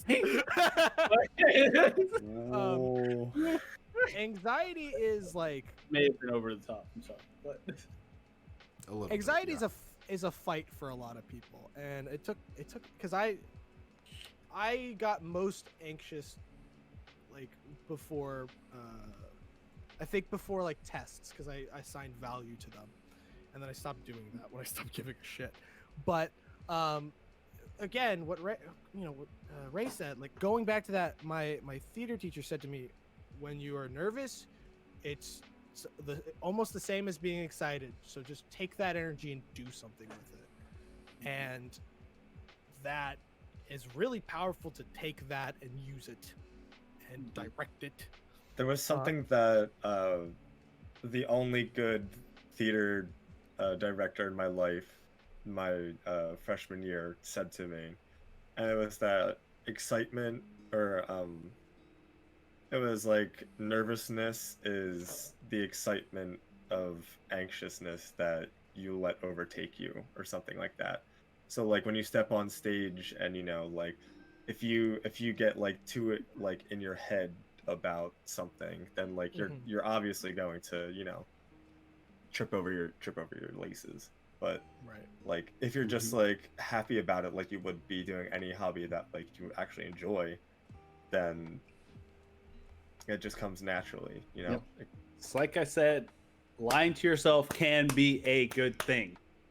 Like, it doesn't have to be bad. It's one of the big things I learned in therapy, in reading, You have a 9 and a bunch of stuff. I do have a 9-inch dick. Yeah, it's like, Don't it even get me does, started. like, Don't even get me started. that's what you do. That's what you. If that's what it takes, do that. Yeah. Because there's people that lie to themselves every day about how great they are and they're horrible people. And you are not half as bad of a person as you think you are if you actually have followers on this thing we call Twitch. Yeah. And so, or if you have real life friends, you know. yeah, if you actually have people that like you, like really like you, and don't just use you, it's already a big step forward, and you should have some self-confidence, but it's really hard. And if you look forward to it, as especially during these trying times, about how awesome it is that you get to talk to people, you get to like be a part of a community and be a part of something bigger than yourself, because we can't go to concerts, we can't go to bars, we can't do all this other crazy stuff. And it's just a magical feeling when you're able to do that in a way. And it's something that I've gotten over my big anxiety. I still have my doubts, but I don't even care anymore. Like it started when I did a little bit of theater in high school, of just like just fucking doing Hamlet soliloquy in front of everybody. I think I talked about it on a stream once, and I dressed up for it, used props and everything. And it was funny because near the end of it, people were giving me these like crazy looks, and that's where I snapped out of it. Like, holy fuck, I'm bombing. But my voice started shaking, and if you know about Hamlet soliloquy at the end, like it's very emotional, very like shaky, and it actually added to my fucking performance of just like craziness there. And a lot of times it will usually end up better than you could ever expect to everybody else. And I want to move on to Jawa's question. It's definitely a long one, and you don't have to answer it. Don't want to, because Twitch TOS doesn't let you talk really bad about other people. But they really want to know, in regards to Alpharad, after the controversy came out, which, to be honest, I don't know about. Quite frankly, it was insane how many people confirmed and suspected allegations. Found it very hard to believe that anyone involved in the scene wasn't aware of the situation in some way, and naturally led me to being quite distrustful of Smash content creators at the moment. So do you believe it's right for people without any formal training or experience to have that much influence over a large body of people, especially when the content creator may not actually be a very good person? Now, I like this question because it transcends this person, so you don't have to go into the specifics of Alpharad. It goes into what Doc actually does, what ninjas actually like, what the Misfits actually do. Sorry to interrupt you. I was just making sure Joe was in the chat, because he just started up Civ 6. He might just be listening. No, Jawa's there. Jawa just typed. Yeah. And it's, even if it wasn't for Jawa, that's a very great question about streamers, and something that some people, it reminds me of how people who are smaller in as far as physique, like in the gym, are just like, I don't want to get too big. I don't want to get like really massive, even though they pretend it acts like that shit happens overnight. Like you lift a single fucking 5-pound weight and now you're The Rock. But I mean, it's like, it does a lot of stuff. Like, yeah, I worked hard for these and they're not even that fucking big. Like, and then I got like a beer belly, but we're just a bunch of meatheads. Yeah, just for everyone, what is your thoughts? Because I'm talking, I started, is just, I think it's really based on people. People will follow who they attach to themselves in some way, shape, or form and relate to. So I think, like in the long run, people, it's eventually people will just kind of like fall off of it. It's like, I don't feel bad for watching the Cosby Show, even though during that time he was doing this stuff we don't all agree with, and is honestly not just not agree with, condemn. Hey man, in these cases, the remix like, to Ignition is a good song. That's all I'm saying. and it's like, remix to Ignition. Like, I can't condone what R. Kelly did. I enjoyed those songs during the time, especially being younger, not realizing what was being done. And you support content creators with what you feel you like relate to them about. And it's only recently dawned on me that maybe I shouldn't support some people that really are doing these things, like listening to new R. Kelly albums because he's doing all this shit. Like, we should, as a coalition, liking 6ix9ine band against more than it. the meme. Yeah, like unironically liking 6ix9ine. No, I do. But 6ix9ine, like, I'll let Lunar talk because I've talked too much. Oh, no, sorry, I interrupted either. Carry on. Yeah, well, like with 6ix9ine, it's like even with him, like what loyalty does he have to these people who broke into his house or like slept with his girl and did all this stuff? The whole like idea of no, you can't be a snitch. But by not being a snitch, you're helping whoever's doing these bad things continue doing these bad things. And it's something in the ghetto and like the hood that like you're taught at a young age of just like, no, you never snitch. Even your parents are like, oh, smack your sibling for doing this thing. I'm gonna smack you in the mouth for being a fucking snitch and telling on him. And that stuff doesn't like, it shouldn't reflect in the real world, because that actually lets people get away with a lot of stuff, because a lot of people don't want to be the whistleblower and don't want to stand up for what's right. And it makes people sheep. Yeah. That was a And lot. so 6ix9ine, I actually have a bit of respect for, because like, honestly, there's a point where if you were in jail, it's not saying that you, but he really should have been like, fuck these people. They have no loyalty. If they expect you, if you have a friend that expects you to take real life prison fucking time over what they did, and they don't feel anything about it, and all they want to do is condemn you for what they did, like, that's not a friend. That's somebody using you. And that happens to a lot of small streamers in some different communities. And there's a lot of people who've done bad stuff, and you shouldn't, if it goes against your own morals, you should not follow these people. Yeah. Even if it hurts your growth.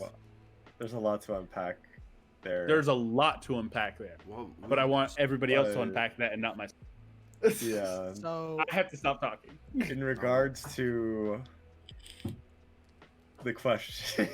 yeah. Yes. Do only, you, if, do only you, if you're all comfortable with moving forward, obviously. do you yeah, know? Like, we don't need do you to know the? answer this. I feel like it's kind of important to talk about, because that is my community. Yeah. And I respect that. No, I want So- I want my community to be that sort of open space as well. Thank you, Miss Comprehension. We appreciate you. The floor is yours. So what happened on July 2nd of this year was a kid by the name of Captain Zach came out with a twitlonger about top five, number two, undeniably top five, but at the time number two player Nairo, about a little bit of sexual misconduct. And this was a really big hit for a lot of people, because Nairo everyone loves Nairo, or everyone loved Nairo. And Zach was 17, Nairo's 26, 27, 25, something like that. And there was some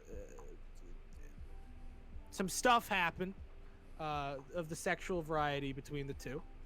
And this was Captain Zach's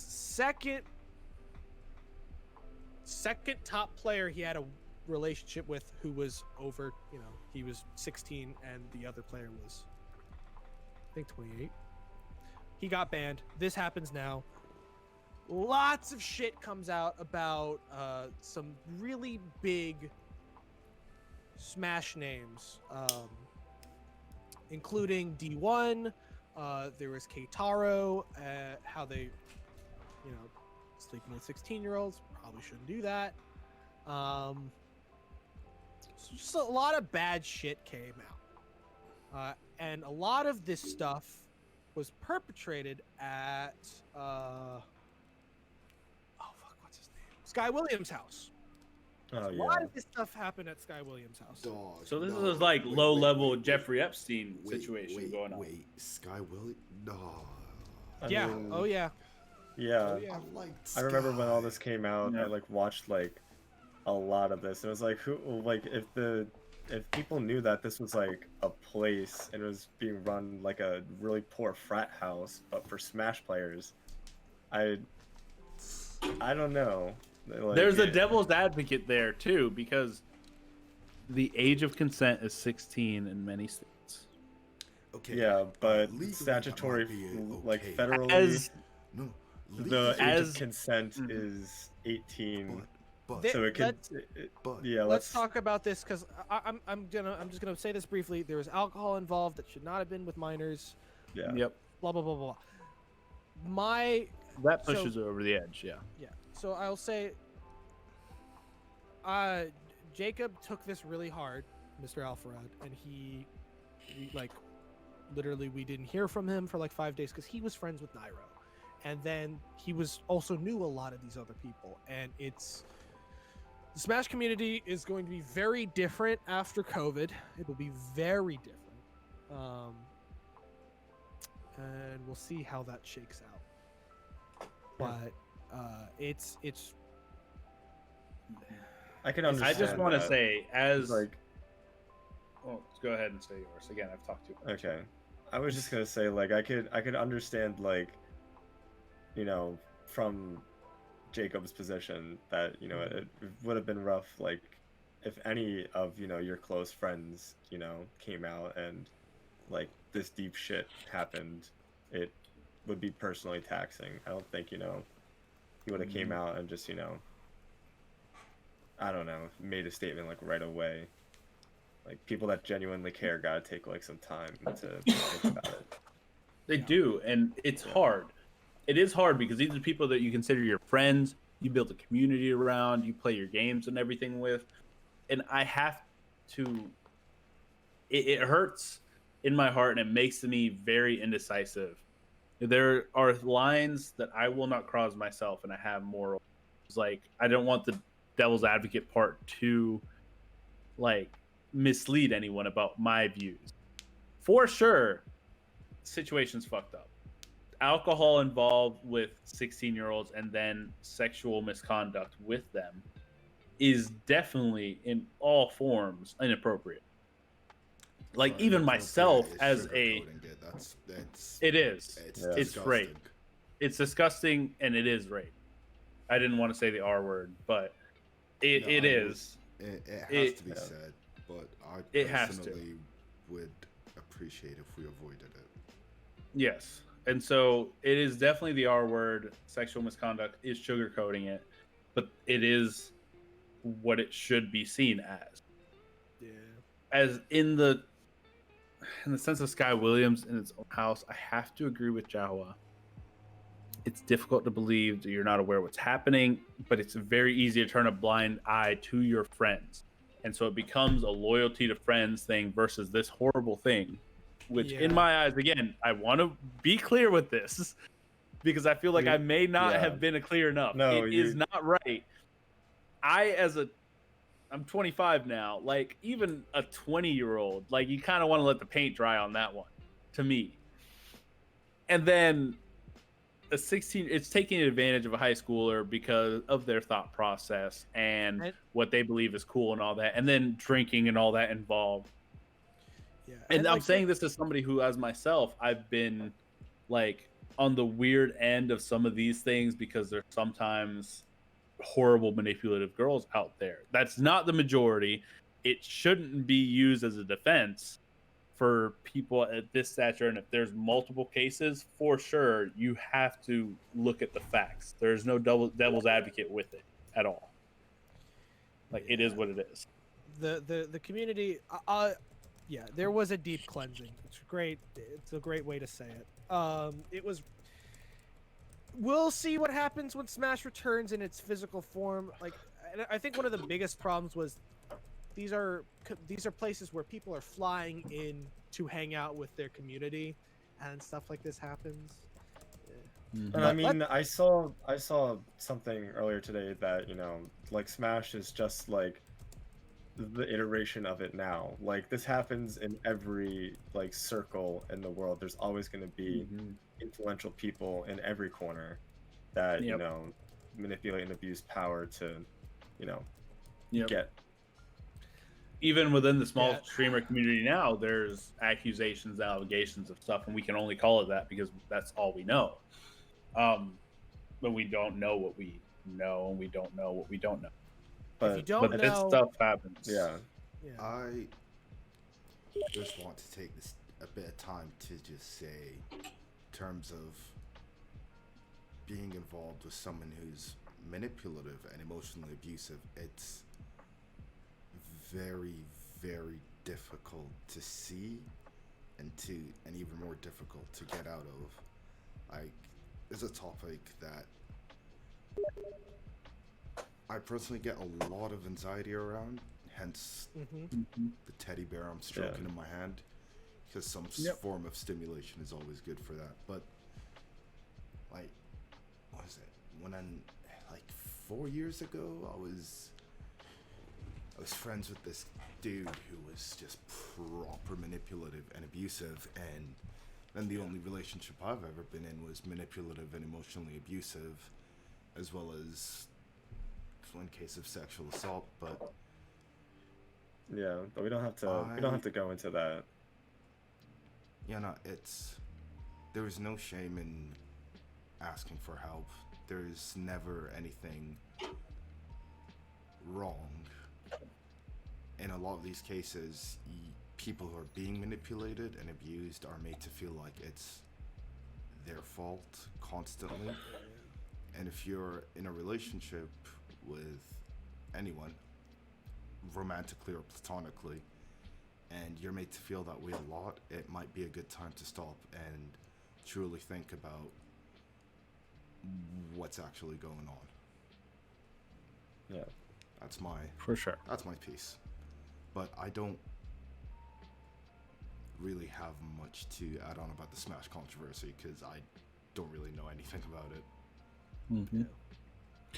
Well, it's just, the question is on a much broader scale of like, how do you feel with, say, Doc had his own allegations. Kerfuffles, yeah. All we can say is allegations, right? We have other streamers in the community as who have had their allegations, and it's on this side of assuming they are true. We cannot, as smaller streamers, just ignore it because of the clout and because of wanting to be part of a group of people, because that just like propagates so quickly as this community gets bigger and bigger in any sense, like with Doc or with anyone. And it's just something that really makes people have to decide, and people, especially in this day and age, really don't want to take a stand. Not as a stab at anybody for not taking it. It's just you have to, in your life, make a decision and take a stand on that and put your foot down, not just for other people, but for your own personal morals and what you feel is right. You have to put your foot down and say, this is not okay anymore. Like, yeah. And that's the only answer I have to, because anybody can follow whoever they want. If your morals align with what they are or what they've been confirmed or maybe even alleged to be, and don't give enough of a defense and are seeming kind of sus, like, you have to take things for yourself. And it's something in Twitch, in a professional work life, I'm not saying Twitch isn't professional work life. I mean, like, outside of Twitch, but I'm not in movies, anything. Right now, so. Yeah, like anything you do in the work, you will have to take information from both sides and make a stand. And it's good to start early, especially because we have so many people we don't even realize are actually in their developing years, like 16, 17 years old. And this is where they really start morphing into the person they're going to be for most of their lives, if not the rest of it. Like, once you hit 30, I think that line is like, that's who you're going to be for the rest of your life. If you're a piece of shit by the time you hit 30, likely you're going to be a piece of shit for a while. Exactly. Yeah. And a lot of people change at like 16, 17 and then become a better person, start working towards it. But that's where it starts. That's where it starts, and we need to save as many people as we can. Okay. If you wouldn't mind, I have a question to kind of like get away Make it from not this heavy. topic. Sorry about that. Yeah. Please, let's change this. Sorry. Gosh, this comedy podcast. This comedy podcast has a lot of roller coasters. Yeah. We never said Almighty Jawa. Wait. Yeah. We never said it was a comedy podcast. It's Oh, comedy sorry, until it gets deep. It's it's You know, 8:10 it for gets me. It's feels o'clock. It's Well, that's exactly sad how my sad stand-up boys in shows- their bag. It's exactly I how actually my had stand-up a, shows run. I like the question, Almighty Joe. I don't feel bad. I have a lighthearted I enjoy question those. that I can ask first. So, what's your speaking of Smash? What's your reaction to the new Minecraft character? I fucking love your tweets about it. The fucking Kirby swallowing it. Kirby swallows Steve and turns into a fucking cube. I love it. Literally, it's so funny. That's Turns into a But cube. that's Kirby's I daddy. think it's the best choice that could have happened. The day it was released, I wrote, and I quote, I don't feel. We should all stretch at this. I only feel comedy. I do not feel hate. I do not feel love. I only feel comedy. I hate it for I only one feel reason. comedy. I hate it for one reason. It should have been Waluigi. No. Oh, well, you know. It should have been Oh Waluigi. my god, the cringe. Now My I'll stomach is say, going Dog, That's if you don't nut to Waluigi hentai on the regular, you're Only not a Smash sexy player. Waluigi. Are you Every not day. leaving? You're not. Weak Weak ass ass me. meme. You're Weak not meme. living. You're not living. Literally. J.O. to Talking good shit. old W.L. Talking shit in my stream, dog. I'm about to fucking. Oh, time you sorry. out. Sorry, I don't, like third-party candidate from niche game to get into Smash Bros. Sorry, the Deku Sprout from Majora's Mask is not in as fighter number 2 in the Oh, battle why the pass fuck is Piranha Plant? because That's it's funny though. it was funny. Yeah, It's you know what? Nintendo's goddamn game. And they're, oh my god, can we talk about Twitter comments or just like the Nintendo community in general, like about Yes. like Nintendo? We I've can. never I love We're this. salty motherfuckers. I'll Yeah, say it. so We're salty motherfuckers. it's just like, man, there's, oh, I'm gonna allow that. There's just so much like, oh Jesus, why are they so angry all the time that Wait, like can I get Persona off 5 topic is not real on the quick? Switch or like that? I don't know that Dante from Devil May Cry has not been announced yet. Like, Well, I understand the ideology of like I want my character in Smash because they're the best and like. Wait, but it's- Ike's already. Other in people, Smash. there's You licensing don't- though, and you there's don't different need other rights. Yeah. and stuff. characters. yeah. Like I was surprised Snake came back. That was wild. That was Yeah. wild as fuck. Like that was crazy, and I hate playing against. It. But Listen, like as a I'll Nest tell you fan, how I don't to give a s- fuck. How to fix Um, Smash. You mean Turn Sonic. every character into Ike. I've neutral beat people off the map with Sonic, and I love it. What if the character was just Ike? Yeah, what if everyone was Ike? No, Motherfucker, they already have 5 characters that are Ike. Like, Yes.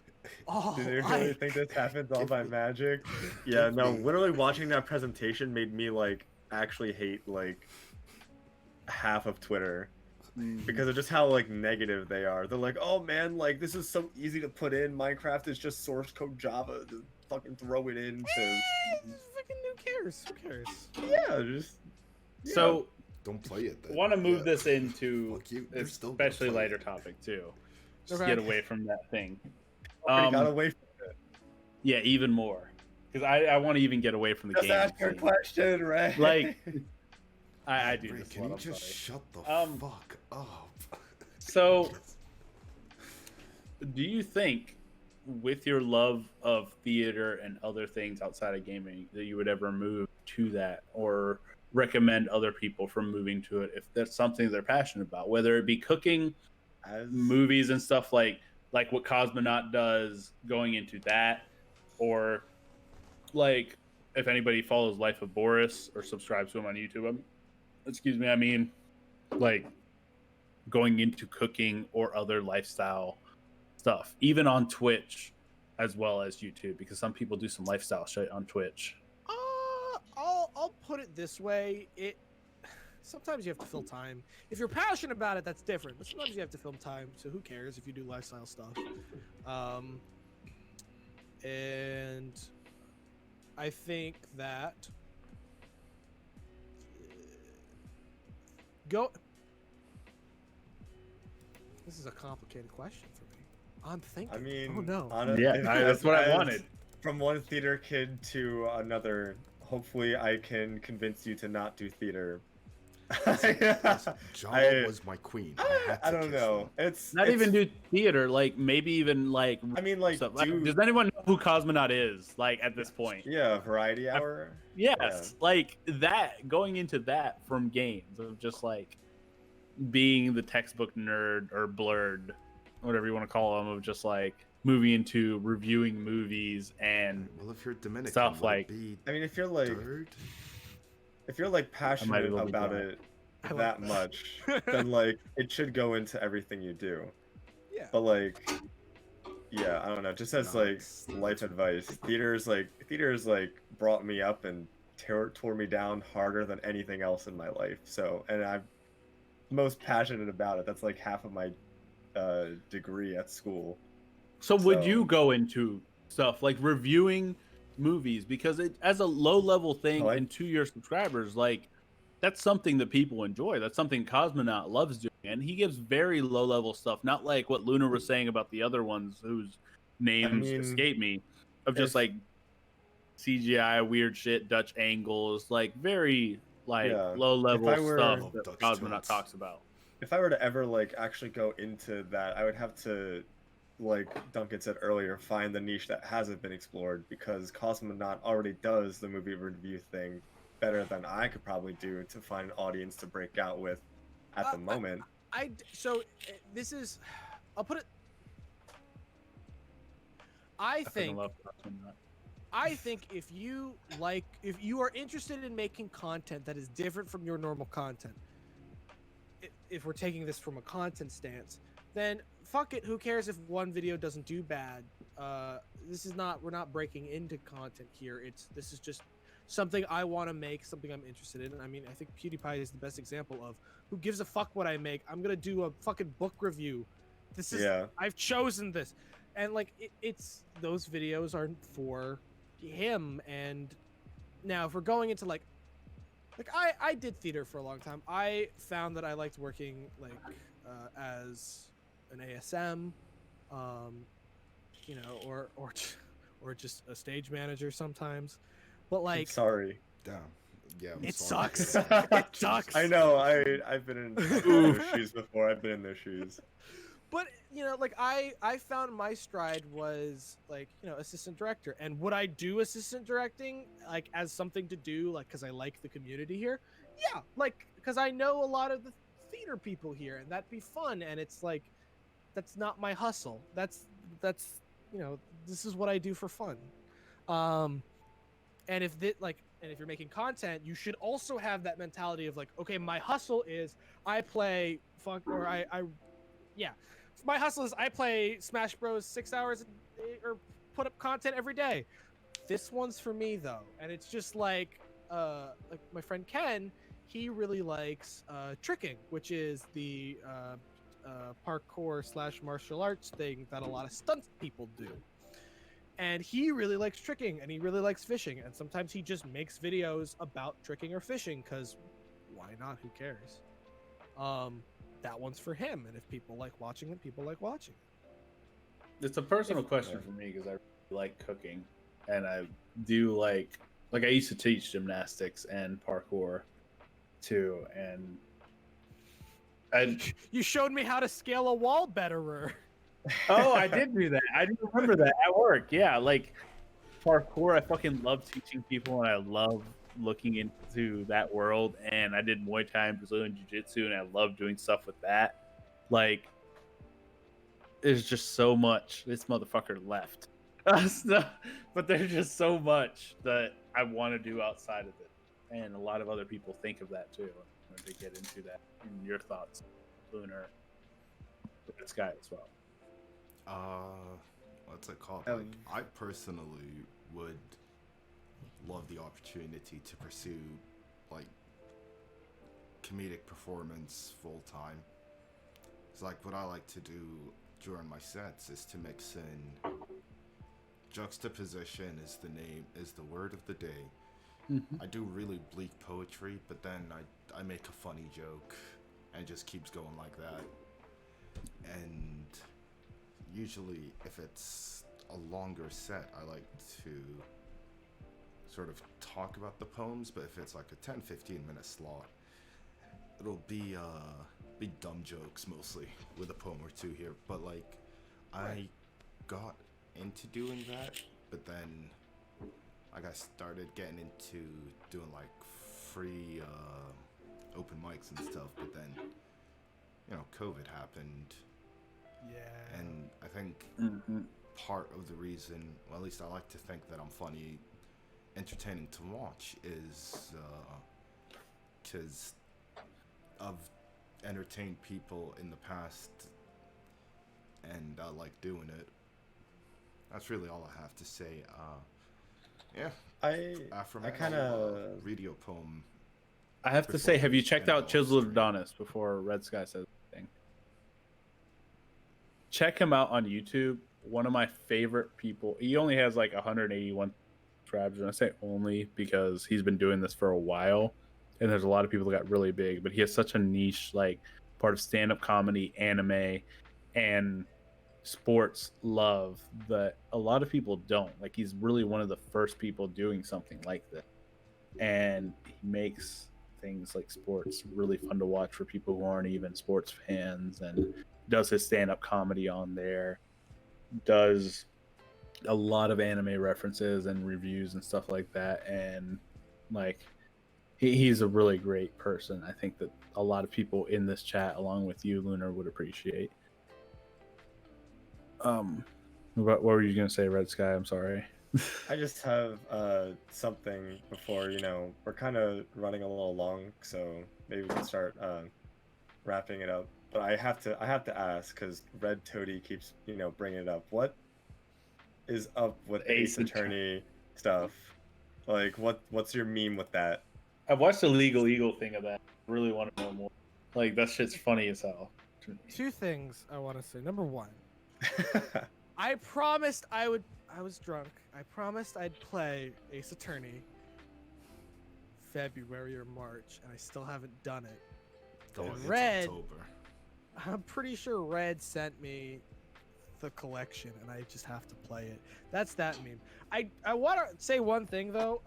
If you want to, in terms of like branching into other things, it's a great way to like try to bridge the gap. For example, I got a book on the cooking of Elder Scrolls. I was about to buy it. I love that.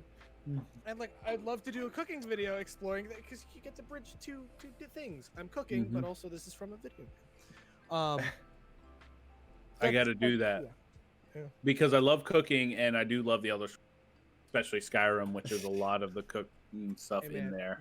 We're gonna be playing Skyrim all the way into 2035. That's all I'm saying. Yeah, they're gonna re-release Skyrim until fucking Elder Scrolls 6 comes out, and it's gonna be like GTA. Like, it's. Nah, dog. What do you think's gonna happen with those self-driving cars? You're gonna go in, and you're gonna play like Skyrim. Something's gonna knock you out, and then you're gonna wake up. Hey, in fucking the wagon. I see you're awake. I like that. I will. Works. You know what? I'm gonna put this out there because you said we're running a little bit long. Yep, this is the plugging time. Yeah. Oh no. I was gonna say. He's been plugging. I promised earlier that I would say how to get to 500,000 subs, and there's. Oh yeah. There's do it. Four big ways to do it. I got my notepad and my pen out. This is, and I have to say this with a caveat, because this is from someone who isn't at 500,000 subs, but I've spent a long time learning how to get there, and I just have to make the content, and it'll happen. But I think this is important information for people who don't quite understand how to get from point A to point B. Mm-hmm. So, when you start a YouTube channel, you start with nothing, right? You don't have a backlog, you don't have a tone, blah blah blah blah. But something that Jacob said to me was, copy someone, put your own spin on it, and try to do it as best you can until you want to do something else. That's a great way to start making content. And when you start making content along that path. There's this roadblock of how do I get people to see me? How do I fight the algorithm? How do I grow my brand? And trying to look at it the way like actors do it is very rough and very wrong for how YouTube, I think, actually works. So here are the 4 big ways to get from 0 to 500,000. They all take a lot of work though. Number 1, you have to upload every day. That's the surefire way. If you create, above average content, not even good content, just above average content, if you release that every day, you will see incredible traction like you wouldn't fucking believe. And I say this because so many people have used this to get to 500,000, and the algorithm right now totally supports that, right? Even absolute dog shit content, if you upload it every day, you'll still get a couple of subs here and there. It's kind of wild, and it's hard. It's hard because you're trying to put out good content, you're trying to put out stuff that people watch, but that's what the algorithm's looking for. That's how Alpharad got to 500,000. That's how Ludwig got to 500,000.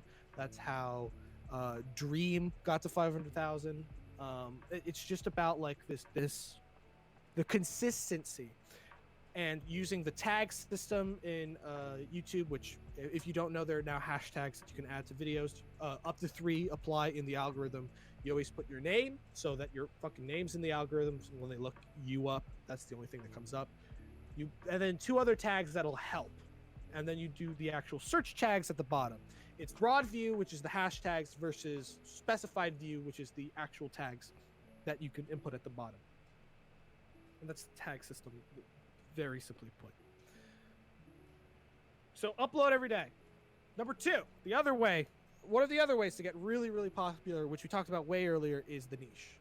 You find the niche, you keep on hitting that home. And a lot of YouTubers, it's like, I see this question, not to me, but I see this question on people's Q&As all the time.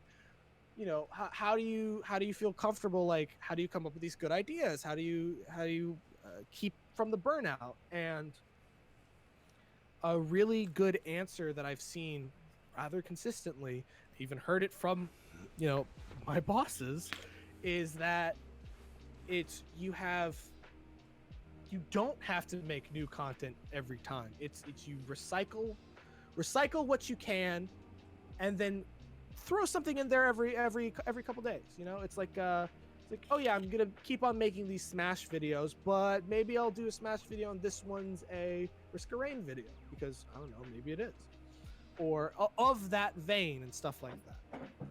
And it's okay to recycle ideas and recycle the content because everyone's fucking doing it. Okay, look at Among Us. All right, if you uploaded Among Us content every day and it was not VODs, like it was legitimately edited, so that people watch at least the first 2 minutes of it, you will get traction regardless of how good or bad you are at the game, because it's more content and YouTube's designed for that. Finding that niche, you could tier zoo it, and you're recycling the same idea, but you take a different animal. Maybe it's an animal versus an animal.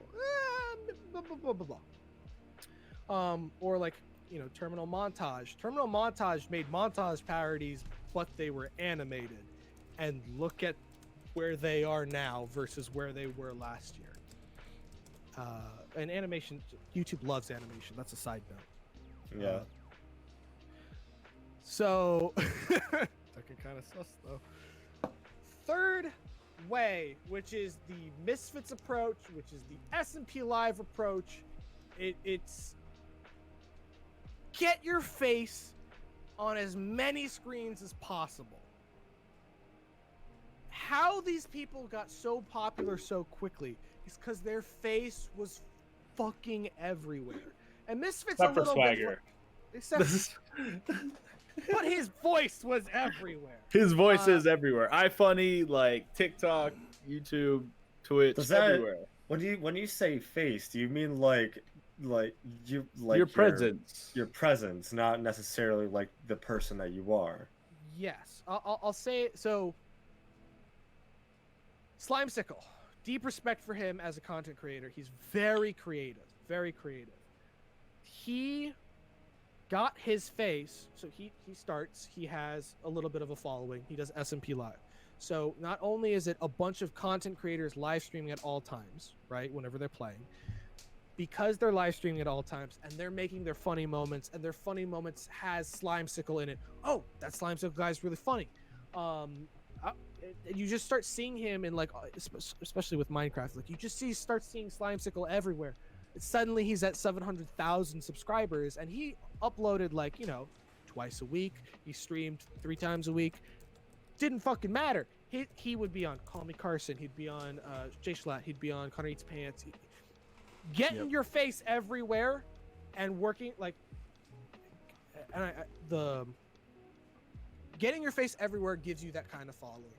A great example of this recently is there's a streamer by the name of Yeti Apocalypse who was a mod for Ludwig. But he was very good at Among Us. He was very good at Among Us. He's very good at commanding the room using logic. A very, very good crew and very good imposter. So Ludwig started playing with him, and when he would need a slot, he would bring in Yeti. So Yeti starts playing with content creators. Eventually, he starts playing without Ludwig, and he's on an XQC stream playing Among Us without Ludwig. And he's, you know, got quite a following now just for being good at Among Us. And he's just a mod, you know? Or he was just a mod, I should say. Who's very good at this one game. But he got his face everywhere on all these screens, and it worked. Will he do something with it? I hope so. I think Yeti's an interesting guy if you sit down and watch him, but like he now has to put in the work to put out YouTube videos and make sure his Twitter presence is known and make sure he keeps up this this momentum, because being a content creator is momentum based. If you're on a roll, you have to keep that roll up, which is why burnout is such a fucking mess.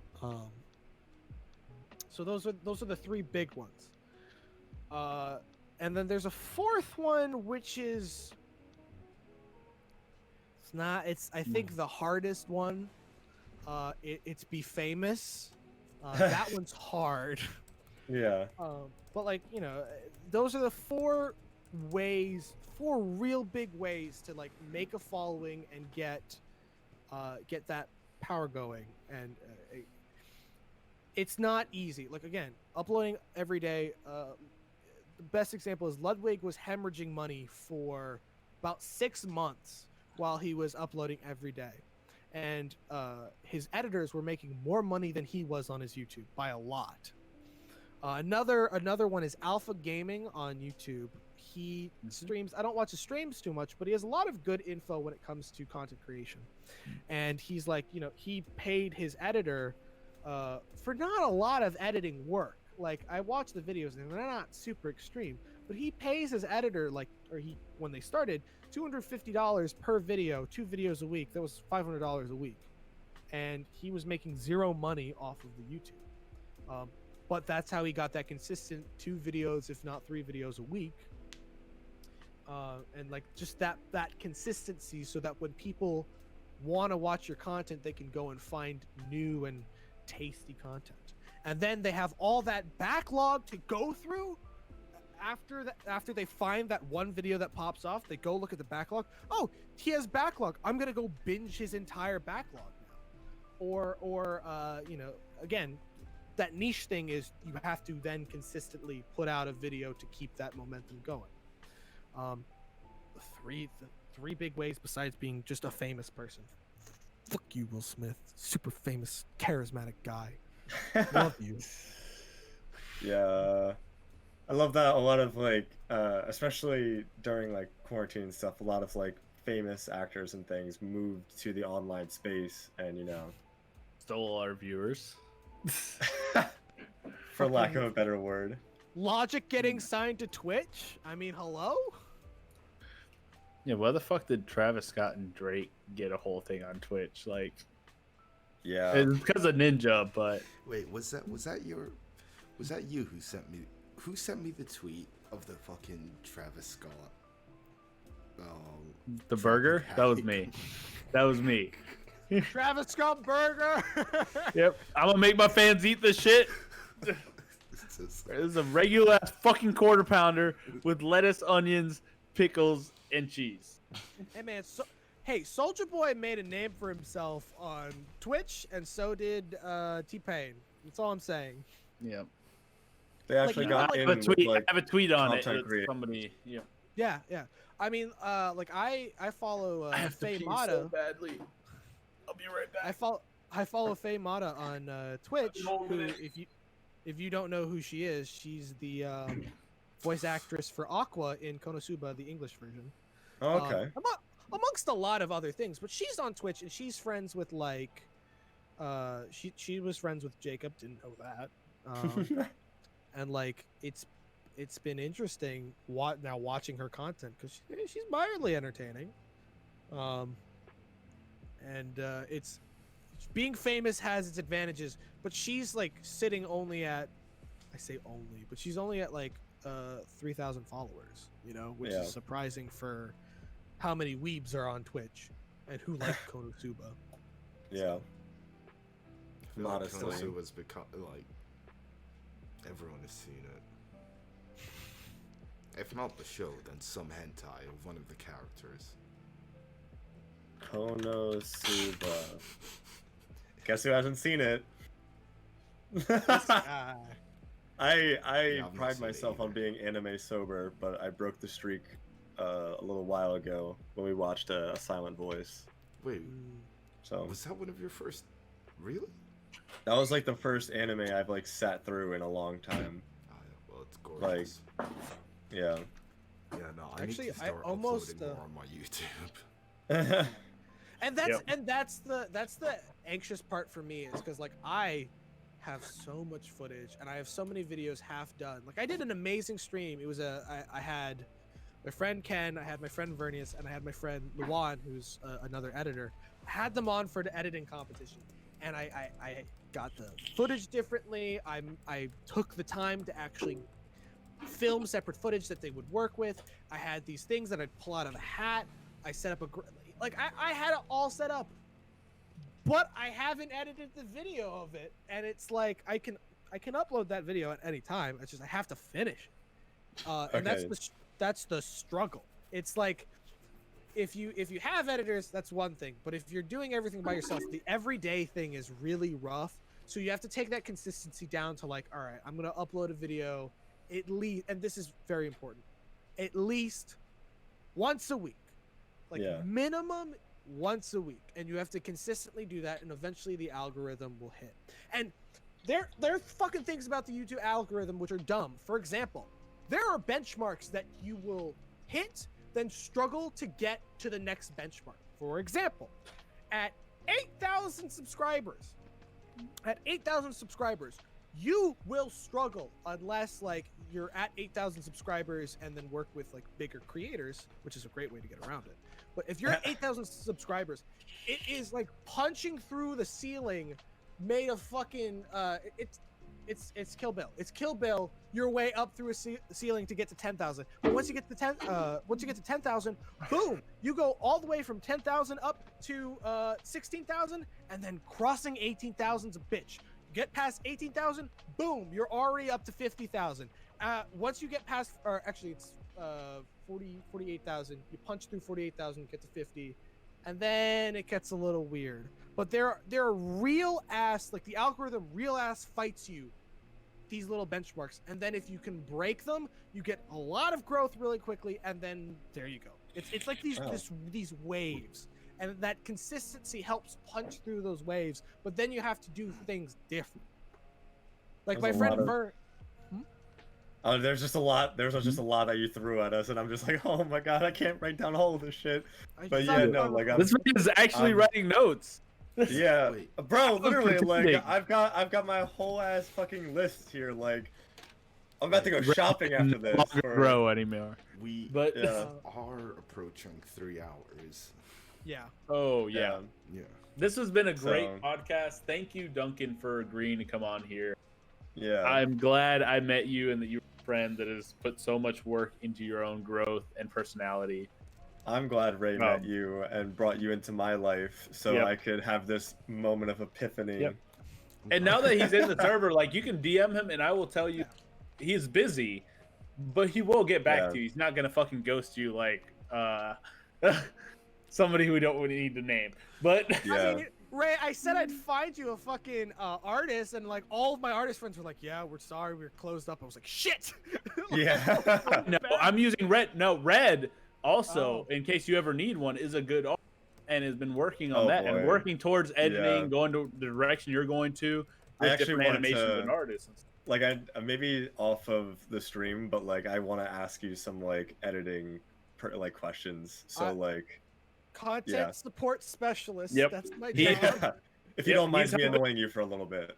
Yeah. He helps me as much as he can with like my videos and my questions I have and anything that he can do. Like, great person, and why I invited him to the Small Streamer podcast, because he acts like a small streamer, whereas like he doesn't just ghost you and like is actually in your thing. But he works with these people who we feel as small streamers are like just larger than life in our aspect. I don't think anyone's larger than me, if I'm being for real. You gotta have the ego. You have to have the ego of a. No, I'll show you somebody larger than. Yeah, you have to. No. Shut it down. Yeah, cut the camera. Cut the cameras. I do have a 9-inch dick. I do have. You have a 9-inch dick. That girl in freshman year was wrong. Right, so if you guys want to shut the fuck up so I can do the closing statements. Yes, please. So, as always, here from the Lunarium, joined with me are RedSkyRising, and nope, hey, that's the wrong button. Nope, fucking DwamKtag. InsomniaWolf underscore. My two fucking bullshit. My two lovely co-hosts, as always. Go check them out. They're their own streamers as well. They know Fucking me. Brilliant. And today's special guest has been Duncan, also known as DwamKtag, also known as fucking Fountain of Knowledge. Jesus Christ. Really is. Yeah. Hey guys, just holy remember to subscribe. Oh, it's backwards! Damn it! I hate that. Oh well. Oh shit. Yeah, I mean, this Get is absolutely fucking decimated, nerd. Yeah. It was so cool until it wasn't. Do you have anything Exactly. you want to plug? I already plugged today. It's fine. Yeah. Anything else just at the end, even if it's a repeat, though, we just want to make sure everybody understands what it is you do and people who didn't come in during the plugging. Yeah, no, this has been super fun. You can find me on twitch.tv/DwamKtag. You can find me on Twitter at twitter.com/ or at DwamKtag. Yeah. And then youtube.com C channel /DwamKtag. Yeah. Nice. And again, remember to what's the backwards of subscribe? Hold on. SC Ebb, what the fuck? All right, hold on. I gotta write. Yeah. I mean, it's not backwards. Real quick, can I ask? Did you do the right way transition for Alpha Reds, like the at the ending thing, the subscribe, and then it goes into the persona thing at the end? That was him. That was him. Okay, I figured. God. So, Oh, I'm such a fucking nerd. I'm gonna just cut it. I'm cutting the cameras. Yeah, we can cut it. We can talk afterwards. The after show is fun for us, but. All right, peace out, homies.